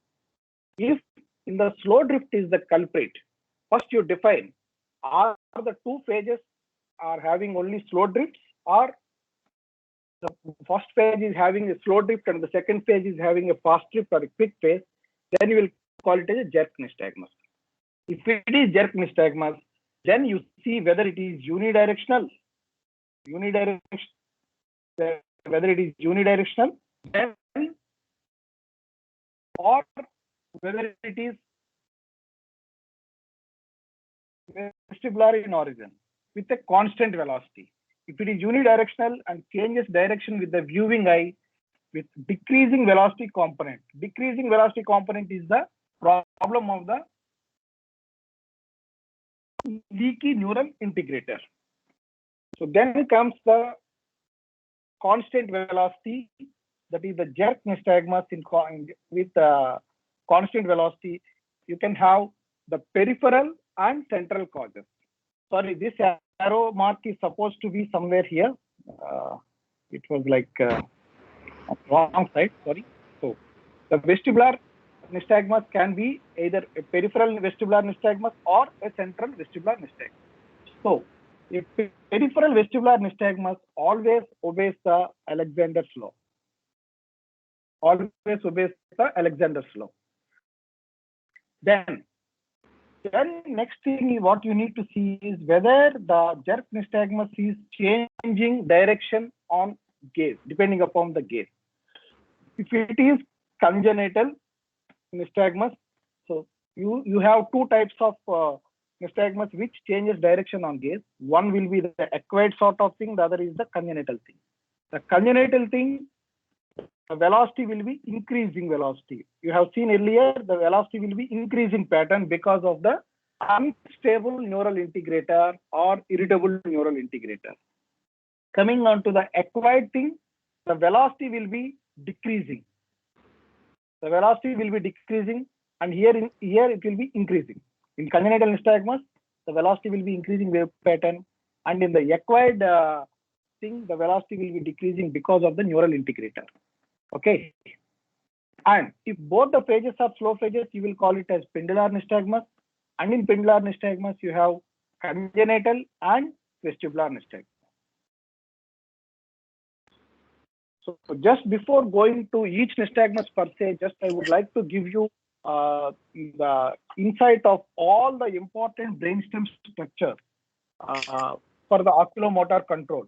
Already Srinivas has told this thing, but detailed and just brief discussion about these things, because unless we know this, we will be unable to locate the lesion in each of the nystagmus. So as you have seen, this is the midbrain, this is the pons, and this is the medulla oblongata of the brainstem. Okay. Now, what are the important structures that are located in the medulla oblongata? So first is the inferior olivary nucleus. Inferior olivary nucleus is here. Okay. And this is the medullary reticular formation. This color is the medullary reticular formation. This is the inferior olivary nucleus. The star shape what we have drawn here is the paramedian tract. Cell groups of paramedian tract. You have 6 groups of paramedian tracts lying just lateral to the midline of the brainstem, which are very important in the vertical eye control. The vertical eye controls are being relayed, the signals are being relayed to the cerebellum by the paramedian cell tract. Next, at the what are the other nucleus that are lying in the medulla? One will be the vestibular nucleus. Here you can see the vestibular nucleus. This is the nucleus prepositus hypoglossus. Nucleus prepositus hypoglossus is the horizontal gauge center. Nucleus prepositus hypoglossus or the perihypoglossal nucleus complex along with the medial vestibular nucleus. This is the horizontal gauge center. And if you go in detail about the nucleus prepositus hypoglossus, you will have two other associated nucleus with that. One will be nucleus of Staderini and the nucleus of Roller. Those are the other two subparts which you will see later. The lesions of the nucleus roller will cause one sort of nystagmus. Then the other picture, when this ends the medulla oblongata, then you come little up, then you can see the picture of the pontine area. Here you are having the paramedian pontine reticular formation in which you have three nucleus. One is the nucleus reticularis pontis caudalis, the other is the nucleus raphe interpositus, the other is the parazygontocellaris dorsalis. This is the area where you have the horizontal saccade. This area initiates the horizontal saccade. Okay, the nucleus raphe interpositus is the area where you have the omnipause neurons. The omnipause neurons are something like a clutch of a car. Clutch of a car. Right? When you start the car, the clutch is always on. It depends whether the car to move or not. That depends upon only when you release the clutch. When you release the clutch. So at the time of initiation of saccade, the omnipause neurons in the raphe interpositus nucleus will stop firing. Thereby initiating a saccade. So the nucleus reticularis pontalis caudalis, NRPC. In NRPC, you will have the burst neurons, excitatory burst neurons, which initiate the saccade. Why we have to learn all this stuff is because the first phase, what we are reading is a saccade that has to be brought down by the these centers in the brainstem. So the parazygontocellaris dorsalis, this nucleus contains the inhibitory burst neurons, whereas NRPC contains the excitatory burst neuron. And nucleus reticularis tegment pontalis is important for the other ocular movements, right? And here you have the sixth nerve nucleus, that is the abducent nucleus. And you can see this one interneuron fiber bundle going up, that is what we call it as the medial longitudinal fasciculus. And next, coming upon to the nuclei or important structures that are in the midbrain level. Okay, here you can see the fourth nerve nucleus, that is the trochlear nucleus. Here this is the superior colliculus, this is the inferior colliculus. The fourth nerve nucleus lies at the level of the inferior colliculus, and the third nerve nucleus lies at the level of the, this is the third nerve nucleus, this lies at the level of the superior colliculus. You can correlate here. And this is the interstitial nucleus of Cahal, which is the neural integrator for vertical eye movements. Whereas the nucleus prepositus hypoglossus here in the medulla is the neural integrator for the horizontal eye movement. This is the neural integrator for the vertical eye movement. And this is the rostral interstitial medial longitudinal fasciculus, where you have the excitatory burst neurons for the vertical eye movement, both upward and downward. Now clear, we have the horizontal excitatory burst neurons in the NRPC, nucleus reticularis pontalis caudalis, and the horizontal neural integration center at the nucleus prepositus hypoglossus and the medial vestibular nucleus. And the vertical burst neurons, vertical saccade burst neurons are situated in the rostral interstitial medial longitudinal fasciculus, and the vertical neural integrator is in the interstitial nucleus of Cahal. And also you can see the M group here, which is important in some eye movements, and posterior commissure nucleus here. So this explains so most of the coming aspects in the lecture. And just I would like also to give a brief thing about the vestibulo-ocular connection. Because of the pathology in these stuff, will cause the slow drift. So now if you see the anterior canal or the superior canal here, the superior canal, see, I'm trying to make the things simple so that you can imbibe some points from this lecture. It does not say that you does not know this stuff, but remembering the stuff is more important here. So superior semicircular canals in neurons will relay in the superior vestibular nucleus. To make it simple, you know that you have four vestibular nucleus. One is the superior vestibular nucleus, the other is the medial, the other is the lateral, and the other is the inferior or descending. You can remember it as SLIM.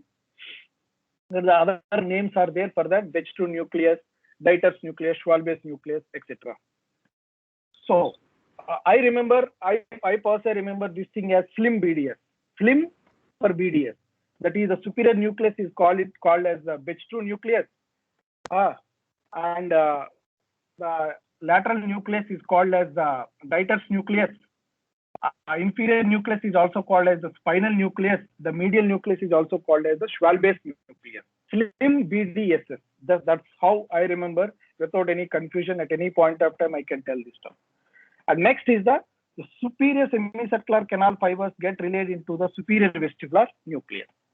Okay, whereas the posterior canal or the inferior canal and the lateral canal will get these fibers will go and initiate in the medial vestibular nucleus and the lateral vestibular nucleus. The medial and the lateral vestibular nucleus. Suppose if we come to the superior vestibular nucleus, the fibers from the superior vestibular nucleus reaches the ultimate target of the eye or the oculomotor nucleus. Ocular motor nucleus by three different pathways. The one will be it crosses to the opposite side in the interneuron bundle in the medial longitudinal fasciculus. You can see it here. The second way it goes and reaches the oculomotor nucleus is through the brachium conjunctivum fibers. That is through the superior cerebellar peduncle fibers. It joins and reaches there. And the third fibers, which are not shown here, is through the ventral tegmental tract. Remember this thing, ventral tegmental tract. So the superior canal fibers will reach the superior vestibular nucleus, and from there, all the three will cross to the opposite side. One will be through the medial longitudinal fasciculus. The second one will be through the brachium conjunctivum. The third one will be through your ventral tegmental tract. For superior canal, you have three tracts that control the oculomotor nucleus. Let's see about the lateral canal now. The lateral canal goes to the medial vestibular nucleus here. Okay, and from there it goes and control the eye with two tracts. One is it goes to the opposite abducent nucleus, and from opposite abducent nucleus it is through the this abducent nucleus. Again, we know that it contains interneurons which ascends in the medial longitudinal crosses and ascends in the medial longitudinal fasciculus and reaches the ocular motor nucleus on the same side. And one connection that goes up and directly stimulates the one connection that goes up and stimulates the lateral rectus on the medial rectus on the same side is the ascending tract of the Dieter. Trying to use this thing as a control. This is the ascending tract of Dieter. So the lateral canal goes to the medial vestibular nucleus, and from there it goes up in two different pathways. One is through the medial longitudinal fasciculus, and the second is the ascending tract of Dieter. So that means the lateral canal is having two pathways to reach the desired ocular motor nucleus, whereas the anterior canal is having three desired pathways. Now coming on to the posterior canal. The posterior canal reaches the medial vestibular nucleus and it crosses to the opposite side in the medial longitudinal fasciculus and goes to the desired ocular motor nucleus. So that means it is having only one connection, right? one thing is common in all the three canal projections, that is the medial longitudinal fasciculus. Medial longitudinal fasciculus is common in all the three projections, right? Apart from medial longitudinal fasciculus, the lateral canal also projects through the ascending tract of Dieter. Apart from medial longitudinal fasciculus, the superior canal projects also through the brachium conjunctivum and also through the ventral tegmental tract. So with this assembly, you can see some stuff that the superior canal is having a dominance over the posterior canal or the inferior canal. I would like to call it as an inferior canal rather than posterior canal, so that it will not give rise to any confusion. So that means the superior canal is having dominance over the inferior canal by the way of its central connection. But still the eye is staying in the like primary position. It's not being pulled up by the superior canal. Because as I have told you, the lateral canals will try to push the eye, whereas the vertical canals will try to pull the eye. Even though the superior canal projections are having the dominance by three pathways, okay, the eye is still staying in the primary gaze. Why? How does it happen? It happens because of the cerebellum. The cerebellum will be always having an inhibitory effect on the superior canal projection. Be clear. Cerebellum is always having an inhibitory control clamping effect on the superior canal projection. So that's why any lesion in the cerebellum causes that inhibitory clamping effect to be gone. Then what happens? Superior canal projections will dominate over the inferior canal projection and pull the eye up.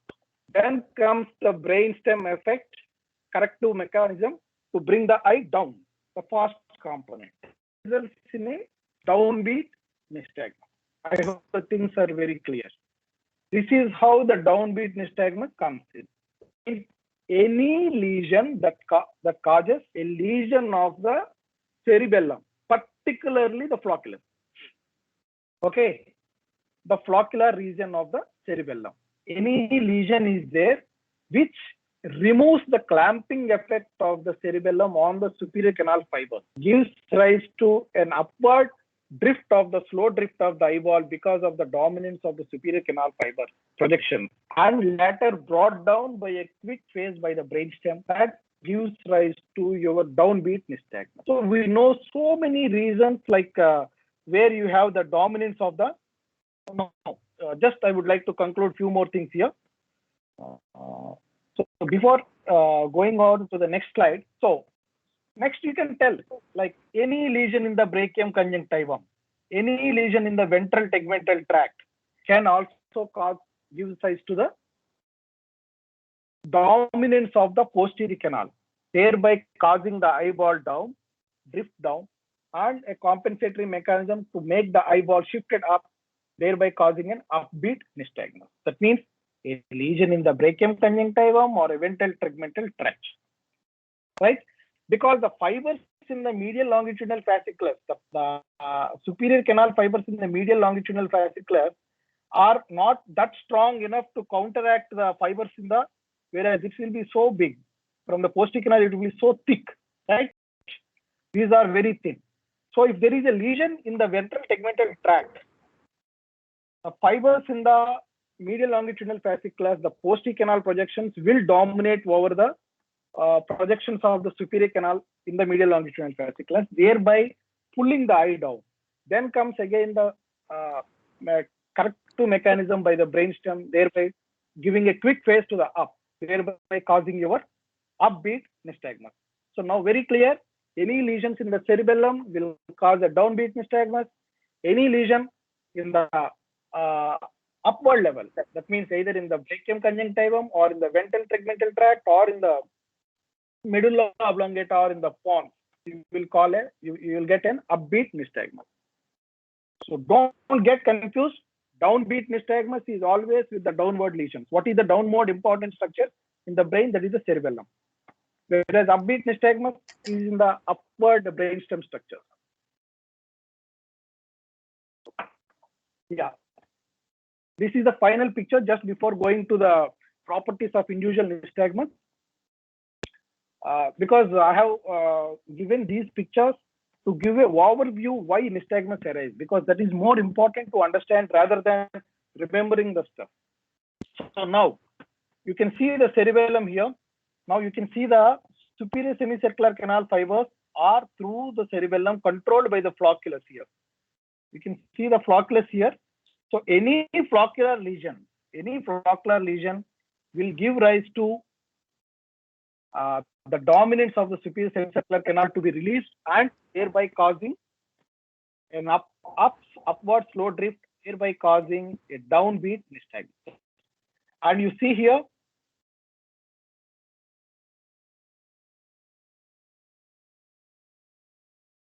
next slide.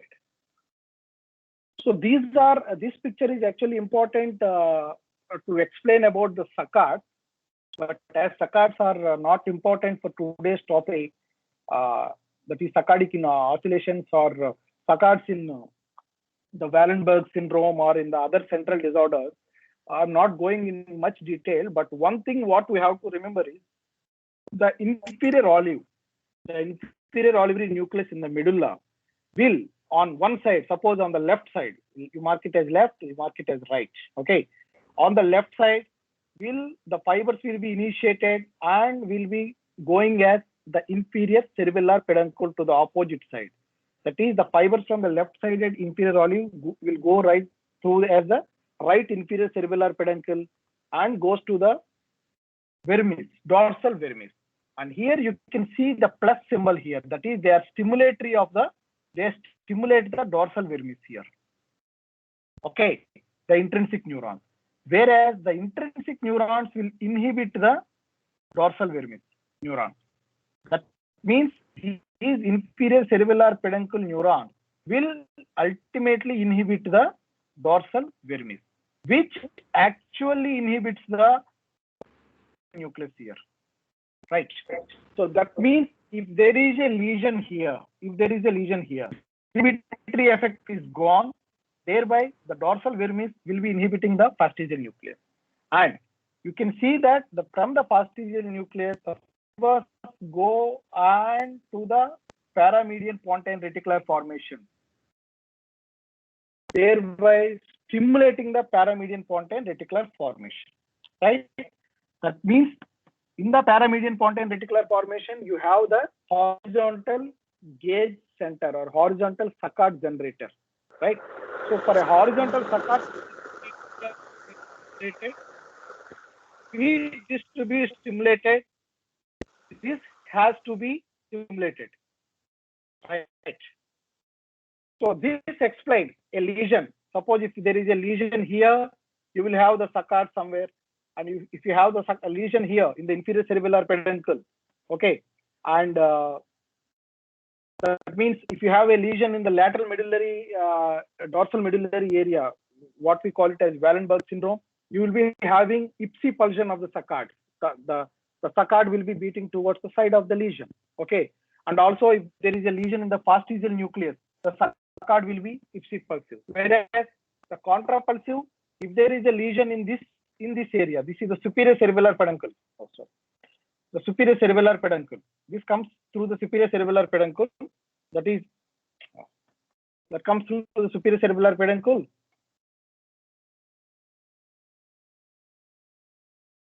Interface is little new to us, so this comes to through the superior cerebellar peduncle from the fastigial nucleus to the TPRF. This lesion will cause the contrapulsion. Now, suppose if it is the lesion is on the right side, the saccade will be towards the left side. So superior cerebellar peduncle lesion will cause contrapulsive saccades, whereas Wallenberg syndrome and fastigial nucleus lesions will cause ipsy-pulsive saccades. So you can remember whatever way you want, the wife and the SC, that is the superior cerebellar peduncle. And to add this on a lighter note, Srinivas boss always tells that the wife will always make the eyes towards her. That's how just when we discuss, we laugh at casually like that. That means the ipsy-pulsive saccades will be seen in Wallenberg syndrome and in the fastigial nucleus lesion. So this is what Srinivas boss has already explained here earlier. You can see the nucleus reticularis pontalis caudalis, the raphe interpostis nucleus where you have the omnipause neuron, and parazygonocellular dorsalis. I'm spending a lot of time here just to give the basic concept. At the end of the day, we should not be, the problem with the reading of Vertigo is we will be very comfortable when we read regarding BPPV. Apart from BPPV, if the textbook starts speaking something about the central structures, we'll be very much afraid. Earlier, I used to be like that. But once you start dwelling into these structures, just focus on these things for a few weeks, you will master these things. So the NRPC, the nucleus raphe interpostis, where you will have the omnipause neurons, and the parazygonocellular, where you have the inhibitory burst neurons. Okay, here you will be having the excitatory burst neurons. Right? So this signal will be given to the, this is the cranial nerve 6 here. The other side I have not drawn the picture, just I have labeled the things, and this side I have drawn the circuits actually. You can see the original signal, the excitatory burst neurons will get stimulated and gives the signal to the abducent nucleus here. And also the same signal is sent to the horizontal neural integrator. What is the horizontal neural integrator? We have discussed it earlier. That is the nucleus prepositus hypoglossus and the medial vestibular nucleus. So the same signal, the excitatory burst neurons in the NRPC will give a signal to the abducent nucleus to fire. Okay, and also it sends the same signal to the horizontal gaze center, that is the neural integrator, that is the nucleus prepositus hypoglossus and the medial vestibular nucleus. So this direct burst neuron connection to the abducent nucleus will give rise to a pulse, the pulse of the saccade, whereas this signal from the excitatory burst neurons to the nucleus prepositus hypoglossus and the medial vestibular nucleus, that is the neural integrator, this occurs and converts, actually this is a velocity signal. This velocity signal is then again converted here into, integrated into a position signal. This position signal again goes to the abducent nucleus, thereby giving a step signal. So from the abducent nucleus, you know, it goes to the ipsilateral sixth nerve nucleus, contralateral medial rectus nucleus through the medial longitudinal fasciculus. So as we all know, the angular accelerations are sensed by the semicircular canal, where the sense organ in the hair cell sense the angular acceleration, that is alpha. There itself it is being integrated to the velocity component. We all have read this thing in intermediate level, right? The angular acceleration has been integrated into a velocity signal, and that has been given to the, that has been sent to the NRPC level through the vestibular nucleus. The connection we have seen earlier, from the vestibular nucleus, it has been sent to the excitatory burst neurons in the NRPC. So from NRPC, the same velocity signal is being given to the abducent nucleus and also to the neural integrator center. So this neural integrator center will give rise to the position signal. Again, it integrates this thing, giving rise to a position signal. So this dictates how much amount the eye has to move and hold there. Any defect in this neural integrator will cause the eye to move to slow inward drift. So the burst, see, I can correlate this thing like the bursting that is coming from the excitatory burst neurons to the abducent nucleus will be like that of the first throttle what you give it on the accelerator. First you press it to the full, the accelerator will be pressed to the full. This is the suppose this is the accelerator has been pressed full. That is the initial pulsing of the saccade, thereby slowly releasing and maintaining at one place to attain a desired velocity. Here actually this is a position signal. this neural integrator gives rise to the exact position signal where it has to stop. To explain this thing again, the same stuff, because this is very, very, very important, and this explains most of the nystagmus for you.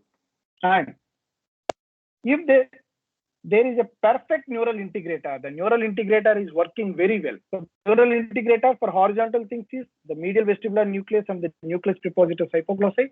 For the vertical, it is the interstitial nucleus of Cahal. Hello?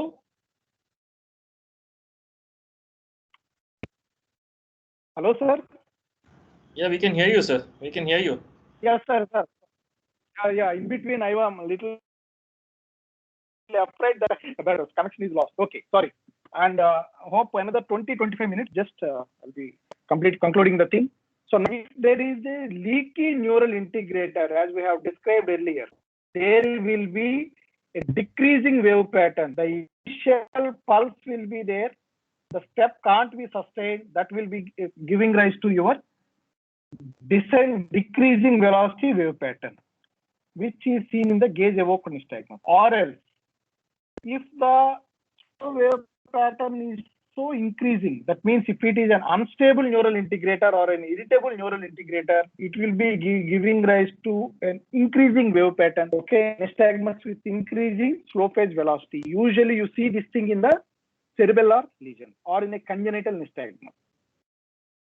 So all these connections are already explained by Srinivas, but because of the paucity of time, I'm not going in detail, thought of explaining this thing. And one important thing, if you see, the Vergence eye movements are the one thing which directly comes and stimulates the oculomotor nucleus. It is bypassing all the stuff.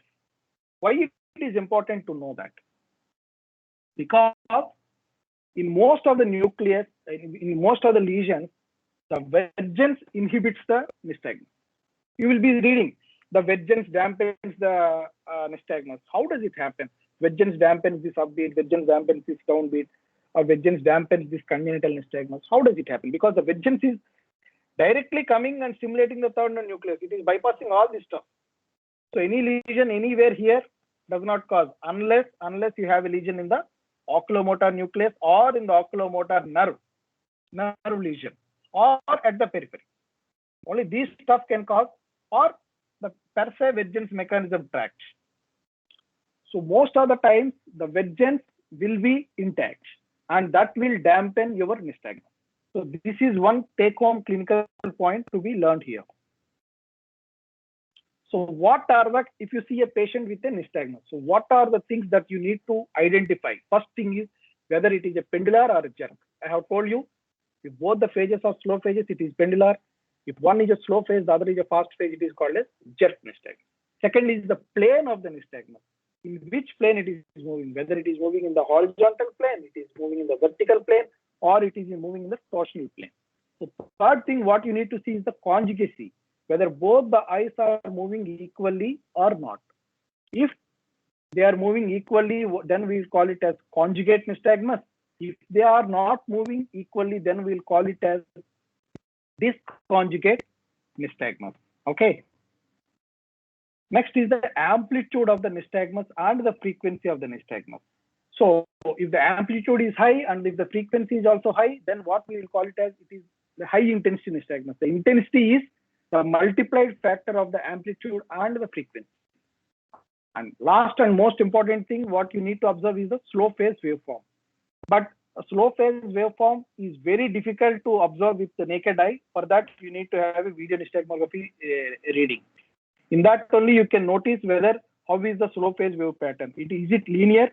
Is it having a decreasing velocity pattern, or is it having an increasing velocity pattern?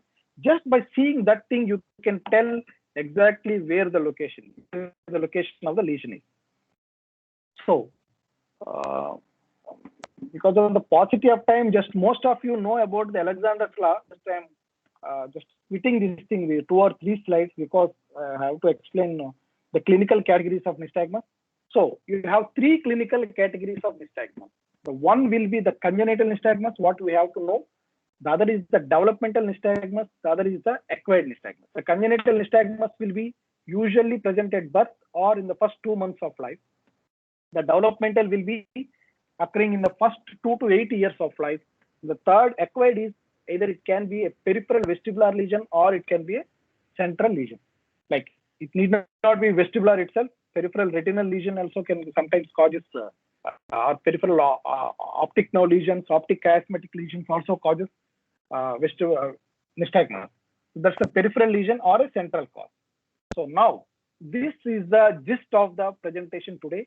Coming on to the vestibular nucleus, it is because of the imbalance of the vestibulo-ocular pathways. So it can be peripheral vestibular or the central vestibular. So in peripheral vestibular, usually you will be having a mixed nystagmus, mostly horizontal and torsional nystagmus. The vertical component is not that much predominant in peripheral vestibular nucleus. You will be mostly seeing a mixed and a torsional component. Whereas a central nystagmus, you will be seeing the vertical and torsional. See here, the downbeat nystagmus, the upbeat nystagmus, the torsional nystagmus, the seesaw and hemi-seesaw nystagmus, periodic alternating nystagmus, and the positional nystagmus or the central positional nystagmus. Now, coming on to the nystagmus occurring in eccentric gaze due to a defective gaze holding mechanism or a defect in the neural integrator. This we have been speaking since long times in the last 5-10 minutes. That can be gaze evoked nystagmus, that can be centripetal or rebound nystagmus, or that can be a dissociated nystagmus, or that can be a Bruns nystagmus, which you see in the CP angle lesion. Next is the acquired pendular lesion, acquired pendular nystagmus, where you can see visual loss or the disorders of the central myelin, like in multiple sclerosis. You can see it in the oculopalatal tremor, where the Guillain-Molleret triangle is being affected. Either you can see it in the Whipple's disease or in the spinocerebellar degenerations and spinocerebellar ataxia. There, in all these conditions, you see the acquired pendular nystagmus. Next is the infantile nystagmus or congenital nystagmus. Here you will be having the spasmus mutans, infantile nystagmus syndrome, and the second thing is the fusional maldevelopment nystagmus syndrome, FMNS, or also called as infantile twin syndrome. This is usually mostly dealt for the ophthalmologist, not for an ENT surgeon, but at least we have to know the terms like. So, coming on to this chart, this explains the peripheral vestibular nystagmus, which obeys the Alexander law. So, the nystagmus increases when the gaze is in the direction of the fast phase. See the thickness or bulkness of this horizontal arrow. The thickness is increasing. That means the nystagmus is increased when the person sees in the horizontal gaze in the direction of the fast phase. Okay. So whenever you try to see the nystagmus, try to draw a chart like this so that it will give you a clue. For each and every nystagmus, it will give you a clue. Next is the gaze evoked nystagmus. So you can see the nystagmus in the suppose if you see for the right eye, you see in the nasal word movement, you see a nystagmus. The direction is like this. On the temporal aspect, you will see this direction. That means for the right eye, when the eye is trying to see towards the nose, you will have the nystagmus to the left. And when the eye is trying to see the right shoulder, the nystagmus will be towards the right. And you will be having an upward direction when the eye tries to see in the upward gaze.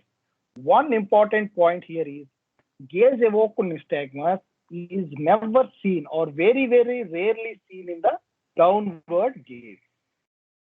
Suppose if you see a direction changing nystagmus and a gaze evoked, to confirm it whether it is a gaze evoked nystagmus or not, ask the patient to see downward. If there is no nystagmus, then it is a gaze evoked nystagmus. Make sure. So gaze evoked nystagmus is never seen in or very rarely seen in downward gaze. Next comes the downbeat nystagmus. In the downbeat nystagmus, the fast phase direction will be towards the down side. And if you see, rather than straight verticality, it is more thicker in the lateral position and downward position. That is a side pocket nystagmus. What we call it a side pocket nystagmus, like what we keep our hands in the trouser pockets. Like it's a side pocket nystagmus.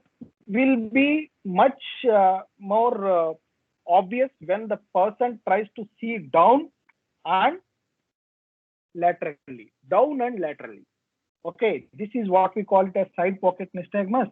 And one interesting thing here, this is also observing or obeying the Alexander's law. The downbeat nystagmus, the fast component is towards the down, and when you try to see it down, the nystagmus increases. That too down and lateral component. One interesting thing here, downbeat nystagmus is never seen in upward gaze.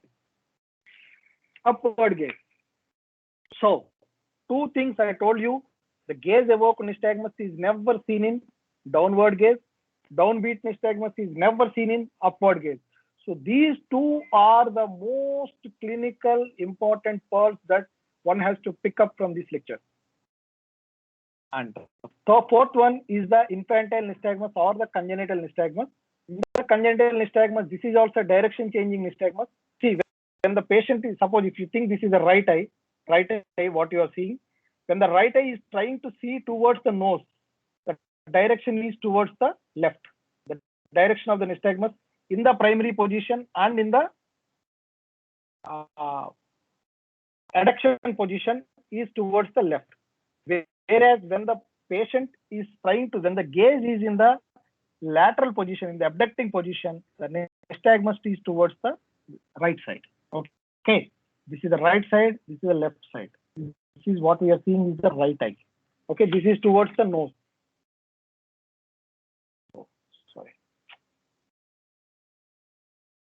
So that means the nystagmus, which is horizontal, is changing the direction on the lateral gaze, is the characteristic feature of the congenital nystagmus or the infantile nystagmus.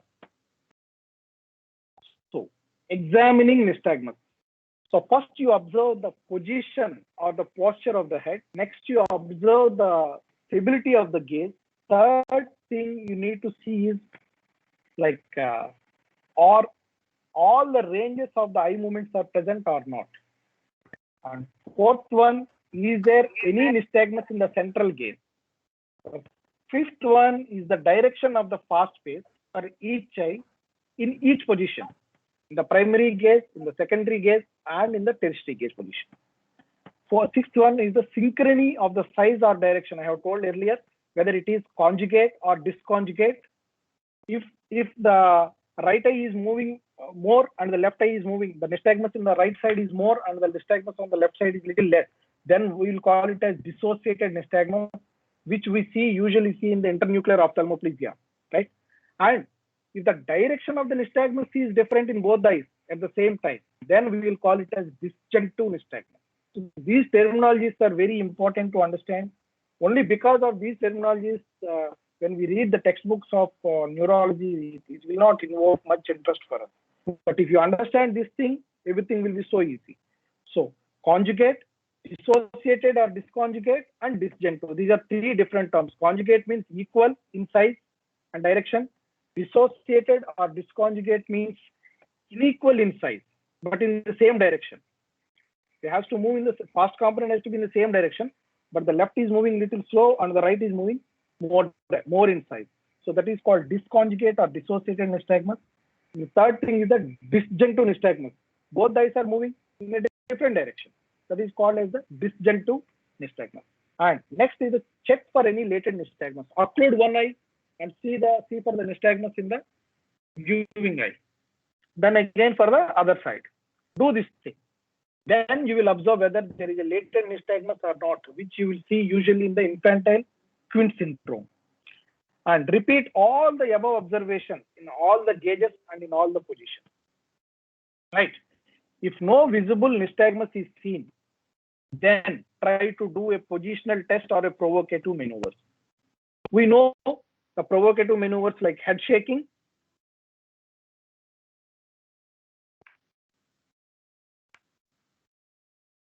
head shaking, vigorous head shake, and then you see observe for the nystagmus. Okay, here you can see the nystagmus here, right? And now the head is being shaken up, and then observe for the head shaking. This is a provocative maneuver because head shaking nystagmus is one thing which can bring up the old hidden arcues outside, like that stuff. That means if the patient had a vestibular neuritis some 3 months back, 4 months back, now the lesion has been almost all stabilized, but the patient is not having nystagmus.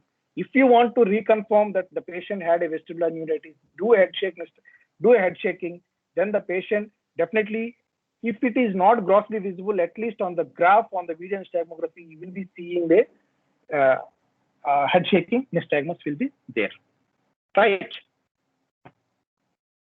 Usually in some papers they have given this head shaking nystagmus can be elicited in the old cases of vestibular neuritis up to 1 year, And in head shaking nystagmus, you need to see whether the nystagmus, if you shake the head in the horizontal direction, if the nystagmus is in the horizontal direction, then it is usually peripheral. But if you shake the head in the horizontal direction, and if you see the nystagmus in the vertical plane, that's what we call it as a perverted nystagmus, and that is usually due to cross coupling and mostly indicates a cerebellar lesion or a vestibular migraine or a vestibular paroxysmia. Right. Next provocative maneuver, what we see is a hyperventilation. Ask the patient to, if you don't see any nystagmus spontaneously, then ask the patient to perform a hyperventilation. Just I will move it forward. Yes. After hyperventilation, you can see the nystagmus towards the left side. At rest, you are unable to see the nystagmus, but after hyperventilating, you are able to see the nystagmus to the left side. Next, before going into the pathological nystagmus, you need to know what is physiological nystagmus, what is pathological nystagmus. The physiological nystagmus, the examples are the caloric nystagmus. When you irrigate the eye, you get a nystagmus. That's the physiological thing. You know the mnemonic. Cold water will stimulate a nystagmus to the opposite side. Warm water will stimulate the nystagmus to the same side. The optokinetic nystagmus, the per-rotatory nystagmus, the post-rotatory nystagmus, and the endpoint nystagmus. Endpoint nystagmus is almost equivalent to gaze-evoked nystagmus, but this is physiological. Gaze-evoked nystagmus is pathological. So the optokinetic nystagmus, Ajay sir? Hello? Yeah. Yes, sir. We can see. Sir, Audible. Yes, sir. But how much time can I take more so that whether should I explain this optokinetic or shall I go to the disease per se? The thing depends upon the time only. You can take another 15 minutes, sir. No problem. 15 minutes. Okay, because by now people will be restless. I know the topic is not that interesting. Yes, sir. So now optokinetic nystagmus, if you ask the patient to see a optokinetic drum or a striped drum, if you follow, the eye follows the drum, that is the slow component, and again comes back with a, the fast component. You can see this. This is following the drum, and the fast component is again coming, bringing it back. So you can see it here. This is optokinetic on the left side, and this is optokinetic from the right to left. This is from the left to right.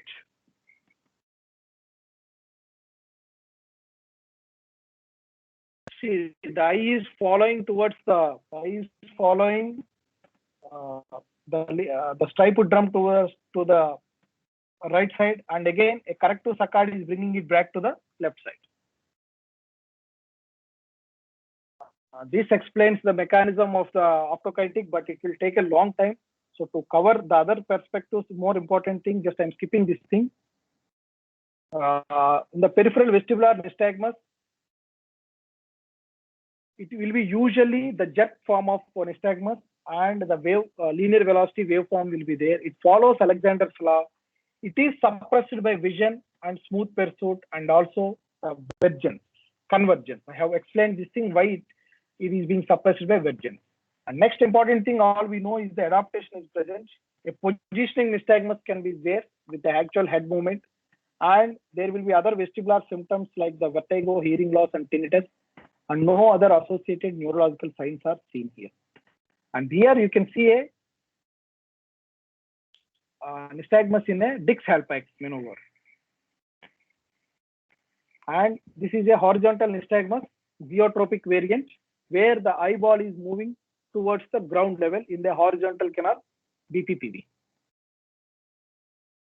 Yes, sir. In the upward picture, in this picture, like in this picture here, you can see the torsional component as well as the vertical component. So how do you differentiate between a peripheral vestibular nystagmus and a central vestibular nystagmus? The central vestibular nystagmus usually you'll be having an increasing or a decreasing wave pattern, slow wave pattern. Whereas in peripheral vestibular nystagmus, it will be linear slow wave pattern. And usually the central vestibular nystagmus is not suppressed with vision or pursuit, and no other vestibular symptoms will be there, but other cerebellar or brainstem lesions signs will be there. That you need to notice. And one more important thing, it will persist. There will be no adaptation. Okay. So coming on to the central nystagmus, we have 5 variants of 6 variants of actually. One is the upbeat nystagmus, the downbeat nystagmus, the torsional, the periodic alternating nystagmus, and the gaze-evoked nystagmus. So just to understand all this stuff, you need to understand this basic circuit. This basic circuit is, as I have already told in my earlier slides, that the superior canal projection are having the more strength. That is, it projects to the oculomotor nucleus by 3 pathways. One is through the medial longitudinal fasciculus, the other is through the brachium conjunctivum, and other is through the ventral tegmental tract. Right? So that is being controlled by the flocculus of the cerebellum. Right? This I have told you earlier. This always have an inhibitory effect on the superior canal projection, which goes to the superior vestibular nucleus and from there to the oculomotor nucleus. See, this symbol is an inhibitory symbol. Throughout the diagram, this is an inhibitory segment, and the flocculus is exhibiting an inhibitory signal on the superior vestibular nucleus, thereby reducing the upward bias for the oculomotor nucleus. So, the superior vestibular nucleus will be sending the signal to the oculomotor nucleus through the ventral tegmental tract, through the brachium conjunctivum, and the medial longitudinal fasciculus. But we'll restrict our talk towards the ventral tegmental tract. And also it gives an efference copy to the, this is the neural integrator center here. This is the nucleus of roller and the paramedian tracts of the caudal medulla. Paramedian cell tracts, I have told you 6 groups are there. The group 6 you will see in the group 1 you will be seeing in the medulla. So this is the neural integrator center, and this nucleus of roller is a part of the nucleus prepositus hypoglossi or a perihypoglossal complex. I told you perihypoglossal complex consists of nucleus prepositus hypoglossi, nucleus of Staderini, and nucleus of roller. Okay, and these things will be exerting an inhibitory effect on the flocculus. Thereby, this inhibitory effect is gone. Thereby, the eye will be allowed to move up. Understood? Next comes your downbeat nystagmus. I told you any lesion in the cerebellar flocculus. I will go directly to the picture so that it will be easy. Any lesion in the cerebellar flocculus that removes the clamping effect of the cerebellum on the superior vestibular nucleus, thereby the superior canal fibers or the superior vestibular nucleus to the oculomotor fibers predominantly take the eyeball up, thereby causing a slow drift towards the up. Okay, that causes a downbeat nystagmus. The slow drift is towards the upwards, then comes the corrective mechanism and brings the eyeball down. That is what we see it as a downbeat nystagmus. So that is seen in the floccular lesion. Okay, and in this, the superior vestibular nucleus will be the inhibition on that will be gone. So what are the classical features of downbeat nystagmus? I have told earlier also, like this is best seen in the downward and lateral gaze, down and lateral gaze. Right. Next is slow wave patterns. You can have a linear pattern, increasing pattern, and decreasing pattern.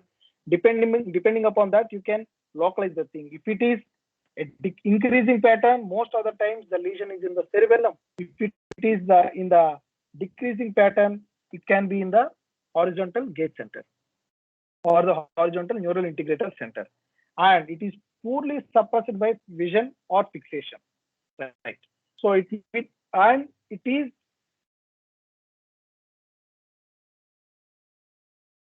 always associated with the vestibular cerebellar involvement, other signs of vestibular cerebellar involvement like ataxia or gait abnormalities or dysdiadochokinesia and other things. In this case, you can see the downbeat, central downbeat nystagmus here. You can see the wave pattern here. This is a increasing wave pattern. All of a sudden, it is being brought here. You can see here. This is an increasing wave pattern. This is a case of a cerebellar lesion. And this is a case of Arnold-Chiari malformation, where you can see the downbeat nystagmus. And in the down video, you can see a downbeat nystagmus without any fixation. See the nystagmus here classically is much better in the downward and lateral gaze. See the downward and lateral gaze, you can elicit much better downbeat nystagmus rather than in the straight downward gaze. And next comes your upbeat nystagmus. As I have told you, we'll go directly to the pathophysiology picture here. So here the lesion is in the caudal, medulla, or in the nucleus of roller, or up above, anywhere from the medulla up to the midbrain. It can happen. The lesion can happen. What happens?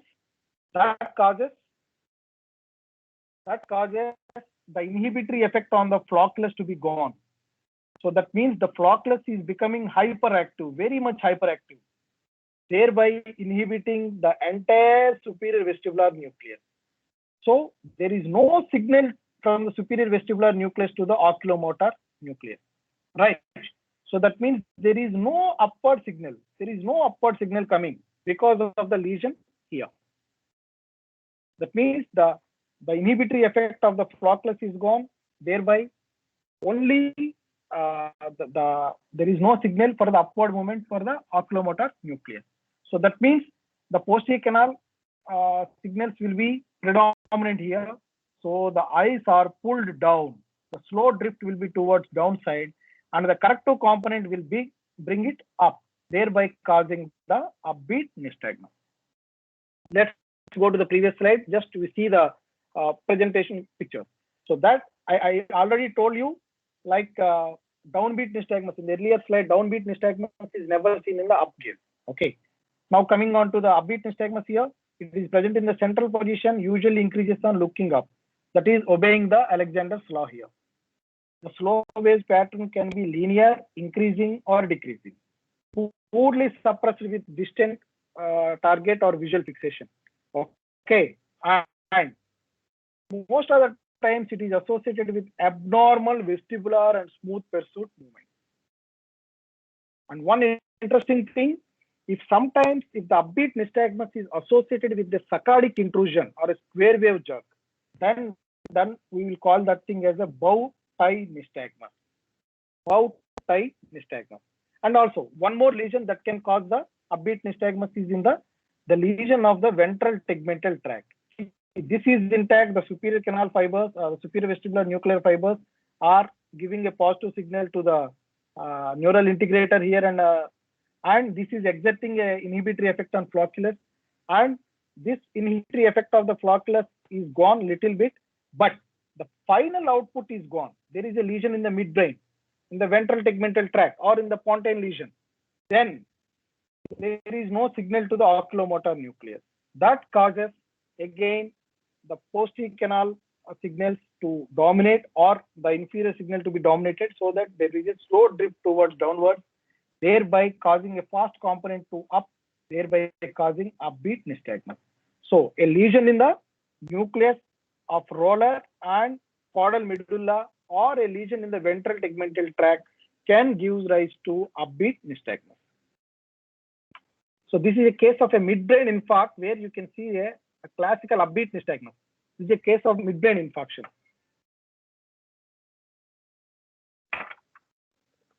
And here you can see the bow tie nystagmus, what I have told you. there is a downbeat nystagmus like this, and there is a saccade that is taking the eye to the corner, and again there is a downward shift of the eye, okay, and that will be again taken to the taken by the saccade, thereby causing a bow tie nystagmus. Next comes the torsional nystagmus. The torsional nystagmus is like only the torsional component will be there, but whereas the vertical component, things, both the things will be cancelled up. Superior and the elevation and things are gone. Thereby only just the torsional components are present. Usually this is seen in pontomedullary junction lesions. So nothing significant in the theoretical part here. It is suppressed with convergence, that is one thing. And usually it is associated with ocular tilt reaction or internuclear ophthalmoplegia. And it is precipitated or modulated by the vertical smooth pursuit movement. We can explain each and every point if we have time, but due to paucity of time, I'm just running over on this stuff. So coming on to the periodic alternating nystagmus, this is a horizontal nystagmus that beats into one direction, that is right beating for 90 seconds to 120 seconds, and again it changes the direction to the left beating, right beating and left beating, right beating and left beating, but the time duration is 90 to 120 seconds. It can be sometimes a little bit short, but if it is too short, that is like 5 seconds, then that we will call it as a ping pong nystagmus. That's a different story, but that's a ping pong nystagmus. But to call it as a periodic alternating nystagmus, it should be 90 to 120 seconds. Right. So see, this is a right beating nystagmus. You can see the right beating nystagmus, slow phase, fast phase, slow phase, fast phase, slow phase. Fast phase is towards the right side. It beats about 90 to 120 seconds. And the eyes comes to a null period. That means there is no nystagmus for 10 seconds. That is the null period. And again starts beating with a left beat nystagmus. Left beating nystagmus. Slow phase, fast phase to the left, slow phase, fast phase to the left. This span is usually seen in cases of nodular lesions. Periodic alternating nystagmus is seen in cases of nodular lesions of the cerebellum. Nodular lesions. Span in nodular. This you can remember like this. Span in nodular. Okay, this is usually without fixation or in the dark. Suppose if there is a periodic alternating nystagmus, even in presence of light, then that indicates this nodular lesion is extending to the sidewards, thereby involving the flocculus and the paraflocculus, ventral paraflocculus. Nodulus will be in the center. If this thing is involved, you will be having a periodic alternating nystagmus in the darkness. But if the periodic alternating nystagmus is present with the light also, that is when the patient is seeing also, the lesion has extended to the lateral aspect of the cerebellum, thereby involving the nodulus, flocculus, and ventral paraflocculus. Then you can see one pattern of seesaw and hemi-seesaw nystagmus. Just I'll explain with this picture only. In seesaw and hemi-seesaw nystagmus, what happens is one eye will go up. Oh, sorry. One eye will go up, the other eye will go down, like a seesaw, what we used to play in our childhood. The upward moving eye will intort, whereas the downward moving eye will extort. Right. So one eye will go up, the other eye will go down. Usually, this thing we'll see it in the lesions of the diencephalic midbrain lesions, often associated with bitemporal hemianopia. And if the nystagmus is of a jerk pattern, then we'll call it as seesaw. And if it is of a pendular pattern, then we'll call it as hemi-seesaw. If this upward movement and rotational movement, if you can, the graphs are something like that. If you see a jerk nystagmus, then we'll call it as seesaw. But if it is a pendular pattern, if you see on the graph, that is called it as hemi-seesaw nystagmus. Next is the gaze-evoked nystagmus. We have discussed this thing a lot earlier. This is the commonest form of the nystagmus, and as I told, it can be symmetric, asymmetric, rebound, dissociated or disconjugate. It's never seen in downward gaze. Most important thing. Because horizontal gaze holding, the center is the nucleus prepositus hypoglossal and medial vestibular nucleus, and the vertical gaze holding, the center is in the interstitial nucleus of Cajal. And one interesting thing I would like to tell you here is this gaze evoked nystagmus, particularly the symmetric gaze evoked nystagmus. You can see here the horizontal right gaze evoked nystagmus. And the left gaze evoked nystagmus. You can see the videos. One interesting thing I would like to tell you regarding the gaze evoked nystagmus. This is used in the United States by the California Police Department, Patrolling Police Department, to check the alcohol intoxication. They will ask the driver to get down, just asking them to see the pen or one object and move to 45 degrees of the gaze. So if there is a nystagmus at 45 degrees of gaze, they will call it as the driver as alcohol intoxicated. And one more important thing here is, interesting thing to note down here is, the gaze evoked nystagmus usually will be seen in the lateral gazes, and particularly if it is a symmetric gaze evoked nystagmus, usually which is seen in, I'll come back again, which is usually seen in drug intoxication.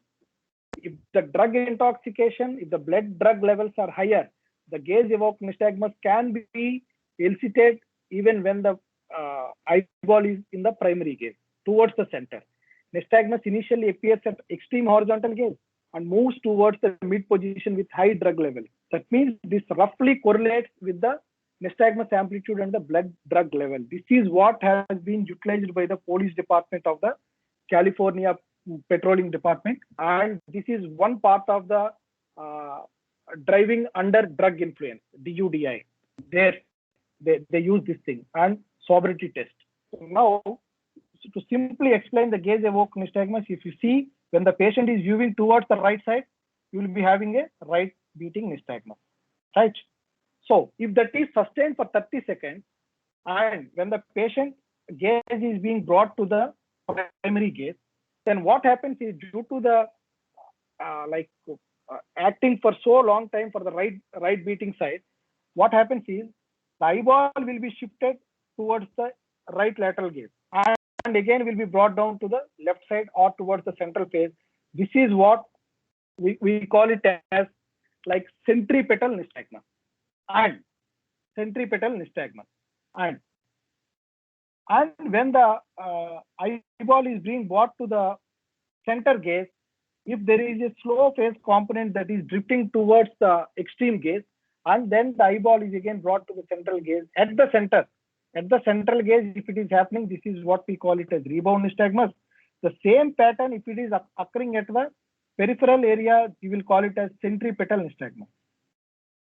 Centripetal nystagmus. So now you have the gaze evoked nystagmus, the centripetal nystagmus, and the rebound nystagmus. Rebound nystagmus is the thing what you have in the center. So you can see here in this video beautifully. These videos are with the courtesy of Professor Timothy Hain.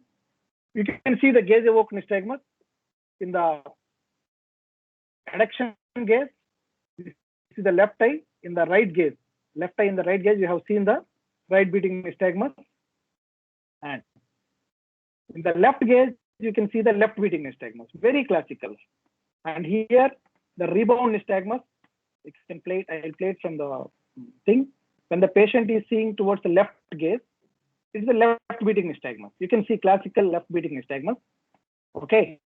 And when the eyeball is brought to the center, you can see it's the right beating nystagmus. The eye is being slowly drifted towards the left, again brought down to the right.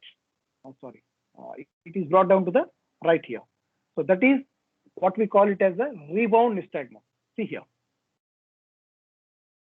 Now, when the eye is brought to the right gaze, there is a right beating nystagmus. When the eye brought to again down to the central gaze, you will see a left beating nystagmus. That's what, see the left beating nystagmus here. This is the rebound nystagmus. So how will you differentiate an endpoint, which is a physiological nystagmus, from the pathological gaze evoked nystagmus? Usually, the rebound nystagmus will be transient, and ocular motor examination will be normal in cases of endpoint nystagmus. So I told you symmetric gaze evoked nystagmus with drug intoxication. This is used for field sobriety test in California. And you have the asymmetric gaze evoked nystagmus, for which you have an example of the Bruns nystagmus. This video itself is explanatory. Again, this is a video of Timothy. See, the patient is seeing towards the left side. The lesion is left beating nystagmus. In this case, this girl is having a left-sided vestibular schwannoma. So left beating gaze evoked nystagmus. You can see in slow motion. The slow phase, fast phase. Again, the slow phase, fast phase. The slow phase and fast phase. You can see. And if the patient again tries to see towards the right side, then comes the vestibular nystagmus beating towards the right side because of the vestibular imbalance on both. So in this patient, on left gaze, there is a left beating nystagmus. On the right gaze, there is a right beating slow amplitude nystagmus. This is the classical pattern of Bruns nystagmus. Then another pattern of nystagmus is the dissociated or disconjugate nystagmus. Okay. Disconjugate nystagmus, usually you will see it in cases of internuclear ophthalmoplegia. So this is a nystagmus, dissociated nystagmus in fourth ventricle cyst. You can closely follow the pattern of the eye movements here.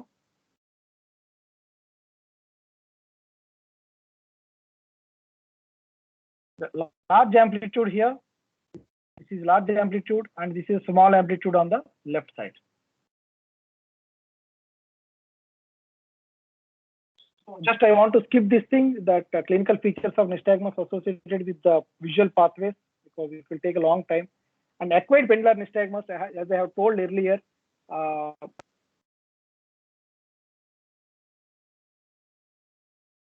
next one. What are the features? Either this acquired pendular nystagmus usually seen in cases of multiple sclerosis or in the cases of oculopalatal tremor. And we were fortunate that we have operated one case of peripheral vestibular a guy with Meniere's disease, who is also having one acquired vertical pendular nystagmus. And with post vestibular neurectomy, the nystagmus has gone, even the pendular nystagmus has gone, thereby giving a fact that even pendular nystagmus can be elicited by a peripheral lesion. So the circuit for that is this one. In the inferior olivary, Purkinje cells in the vermis, and from there through the central tegmental tract which runs through the red nucleus, and again come back to the inferior olivary. Here what happens is there will be degenerative hypertrophy of the inferior olivary. This triangular part is called as the Gullian-Mollaret triangle. That means from the inferior olivary to the dentate nucleus in the cerebellum, from there to the red nucleus, and then again from the connection to the inferior olivary. This triangle is called as Gullian-Mollaret triangle in neurological circles. And because of the degenerative hypertrophy of inferior olivary, you will be having a acquired pendular nystagmus. So this is my case. See the classical acquired vertical pendular nystagmus. The upper picture, this one is preoperative finding, and this you can see the the VNT finding here, and this is post-operative. The bottom one is the post-operative here.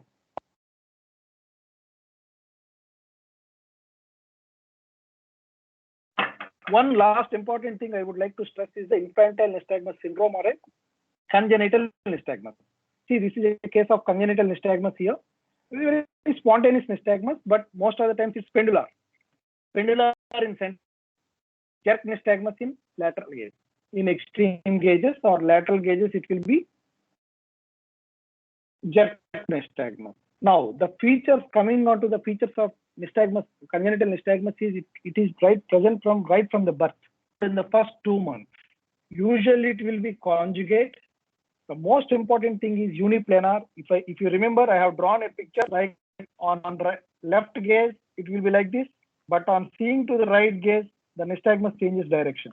The classical pattern of the congenital nystagmus. And one more important thing is it is always uniplanar. there are only 3 nystagmus.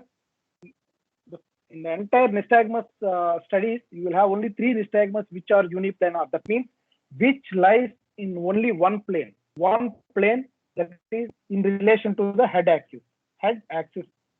So one is the congenital nystagmus, the other is the periodic alternating nystagmus, the other one is the peripheral vestibular nystagmus. So one important thing regarding congenital nystagmus is you will be having a brief foveation period. See, what happens is this nystagmus starts as a jerk nystagmus at birth, slowly gets converted to pendular nystagmus within 2 to 3 months, and then it sustains as a pendular nystagmus. So when the eye is moving, like this, in between it gives a small break which gives rise to the foveation of the required object. So that's why these patients will not be having any visual disturbances. And this is usually suppressed with a convergence. This nystagmus is usually suppressed with convergence. Thereby, these patients usually will be habituated to have a small convergence, which is called as the nystagmus blockage syndrome.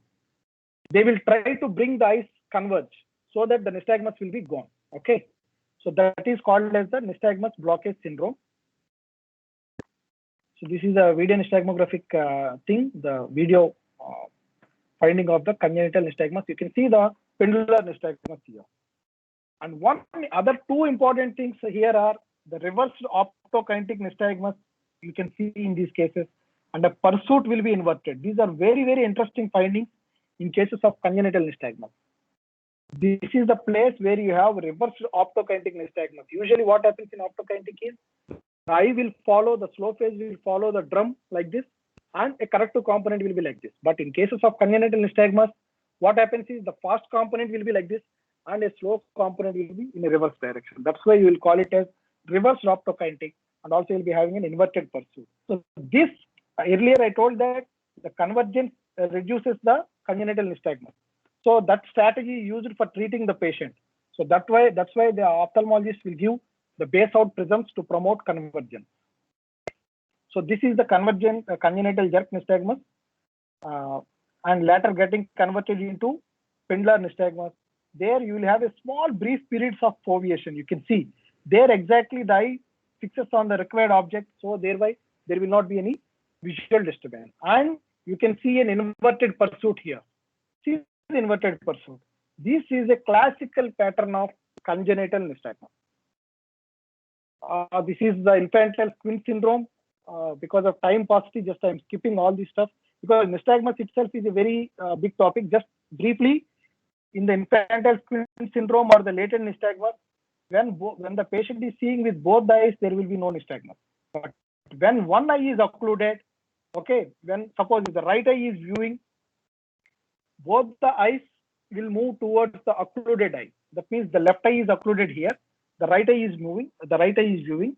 So both the eyes will move towards the left, and there will be a right feeding nystagmus in both eyes, right? And if you change the occlusion to the other eye, that is the left eye is viewing and the right eye is occluded, both the eyes will move towards the occluded eye and a fast component towards the viewing eye. This is the characteristic feature of this latent nystagmus. Okay, and the last one is the spasmus mutans, usually seen in kids, like between 2 to 8 years. Also, you can call it as like shimmering eyes. The eyes will be like moving like this. It will be moving like this, shimmering eyes. If you see in an infant, or if you can see in a kid, then you would call it as spasmus mutans. But one more important feature is it will be associated with head nodding and also abnormal posture, right? So that is called as spasmus mutans, but nothing to worry about this thing. It will usually resolve with age. So this is the spasmus mutans graph. There will be head nodding will be there, and also abnormal hand position will be there. So with this, I would like to thank. I hope it is a long lecture and little boring lecture, but these are important things to understand. Hello, sir. Yes, sir. It was very comprehensive. We can hear you. We can hear you. But yes, sir. Yeah, it is too big. I know that, but yes. And I think most of us would have gotten a little bit of it from, the basics right to what nystagmus is. Kailash, sir, you want to say something? Yeah, I think it was very nice talk, starting with Dr. Srinivas. Dr. Srinivas always makes the basics of Vertigo very simple for everyone to understand. I've always been a fan of his lectures. So I think many people here. So thank you, Srinivas. It was very, very nice of you to join us today evening. And I think Pradeep was his talk very enthusiastic. I think you can see a lot of good comments about what he had spoken, especially the neurotology enthusiast. He started off the basics and then went deeper into various parts of nystagmus. I think probably next time probably we'll go much more deeper and probably more advanced in his talk. Right? A lot of aspects I think couldn't cover because of time. Thank you, Dr. Pradeep. It was very nice of you. Yeah. Yes, sir. Hopefully, this is a little bit useful session for the people. Like, just the purpose of this thing is, as myself and Srinivas are used to speak about, our ENT surgeons who are interested in vertigo to be called as a neurotologist, you should have a grasp on the neuroanatomy and the other central things. Please come out of BPPV. Please come out of BPPV. This is our humble request for all the aspiring neurotologists. Don't stay only with BPPV. BPPV has its own importance. We don't deny that. But apart from BPPV, we have so many other neuropathological things which we have to learn. This is where we are lagging. That's what we have observed. And hopefully, these type of lectures will give insights into that pattern. And hopefully, all the neuropathologists to be called as a perfect neuropathologists, we should be perfect with all the stuff, not only with the peripheral vestibular disorders. Yes, sir? Absolutely, sir. There are a lot of conditions which can cause a lot of vestibular anomalies and pathologies. It was very comprehensive. I thank both of you for taking your time off on a weekday. For others, it may be a weekend, but for us, it's still a weekday. So I thank you from the bottom of my heart for joining and helping us start our lectures on for Center of Balance. Thank you very much. Any questions from the audience? I forgot to ask that. Any questions from the audience?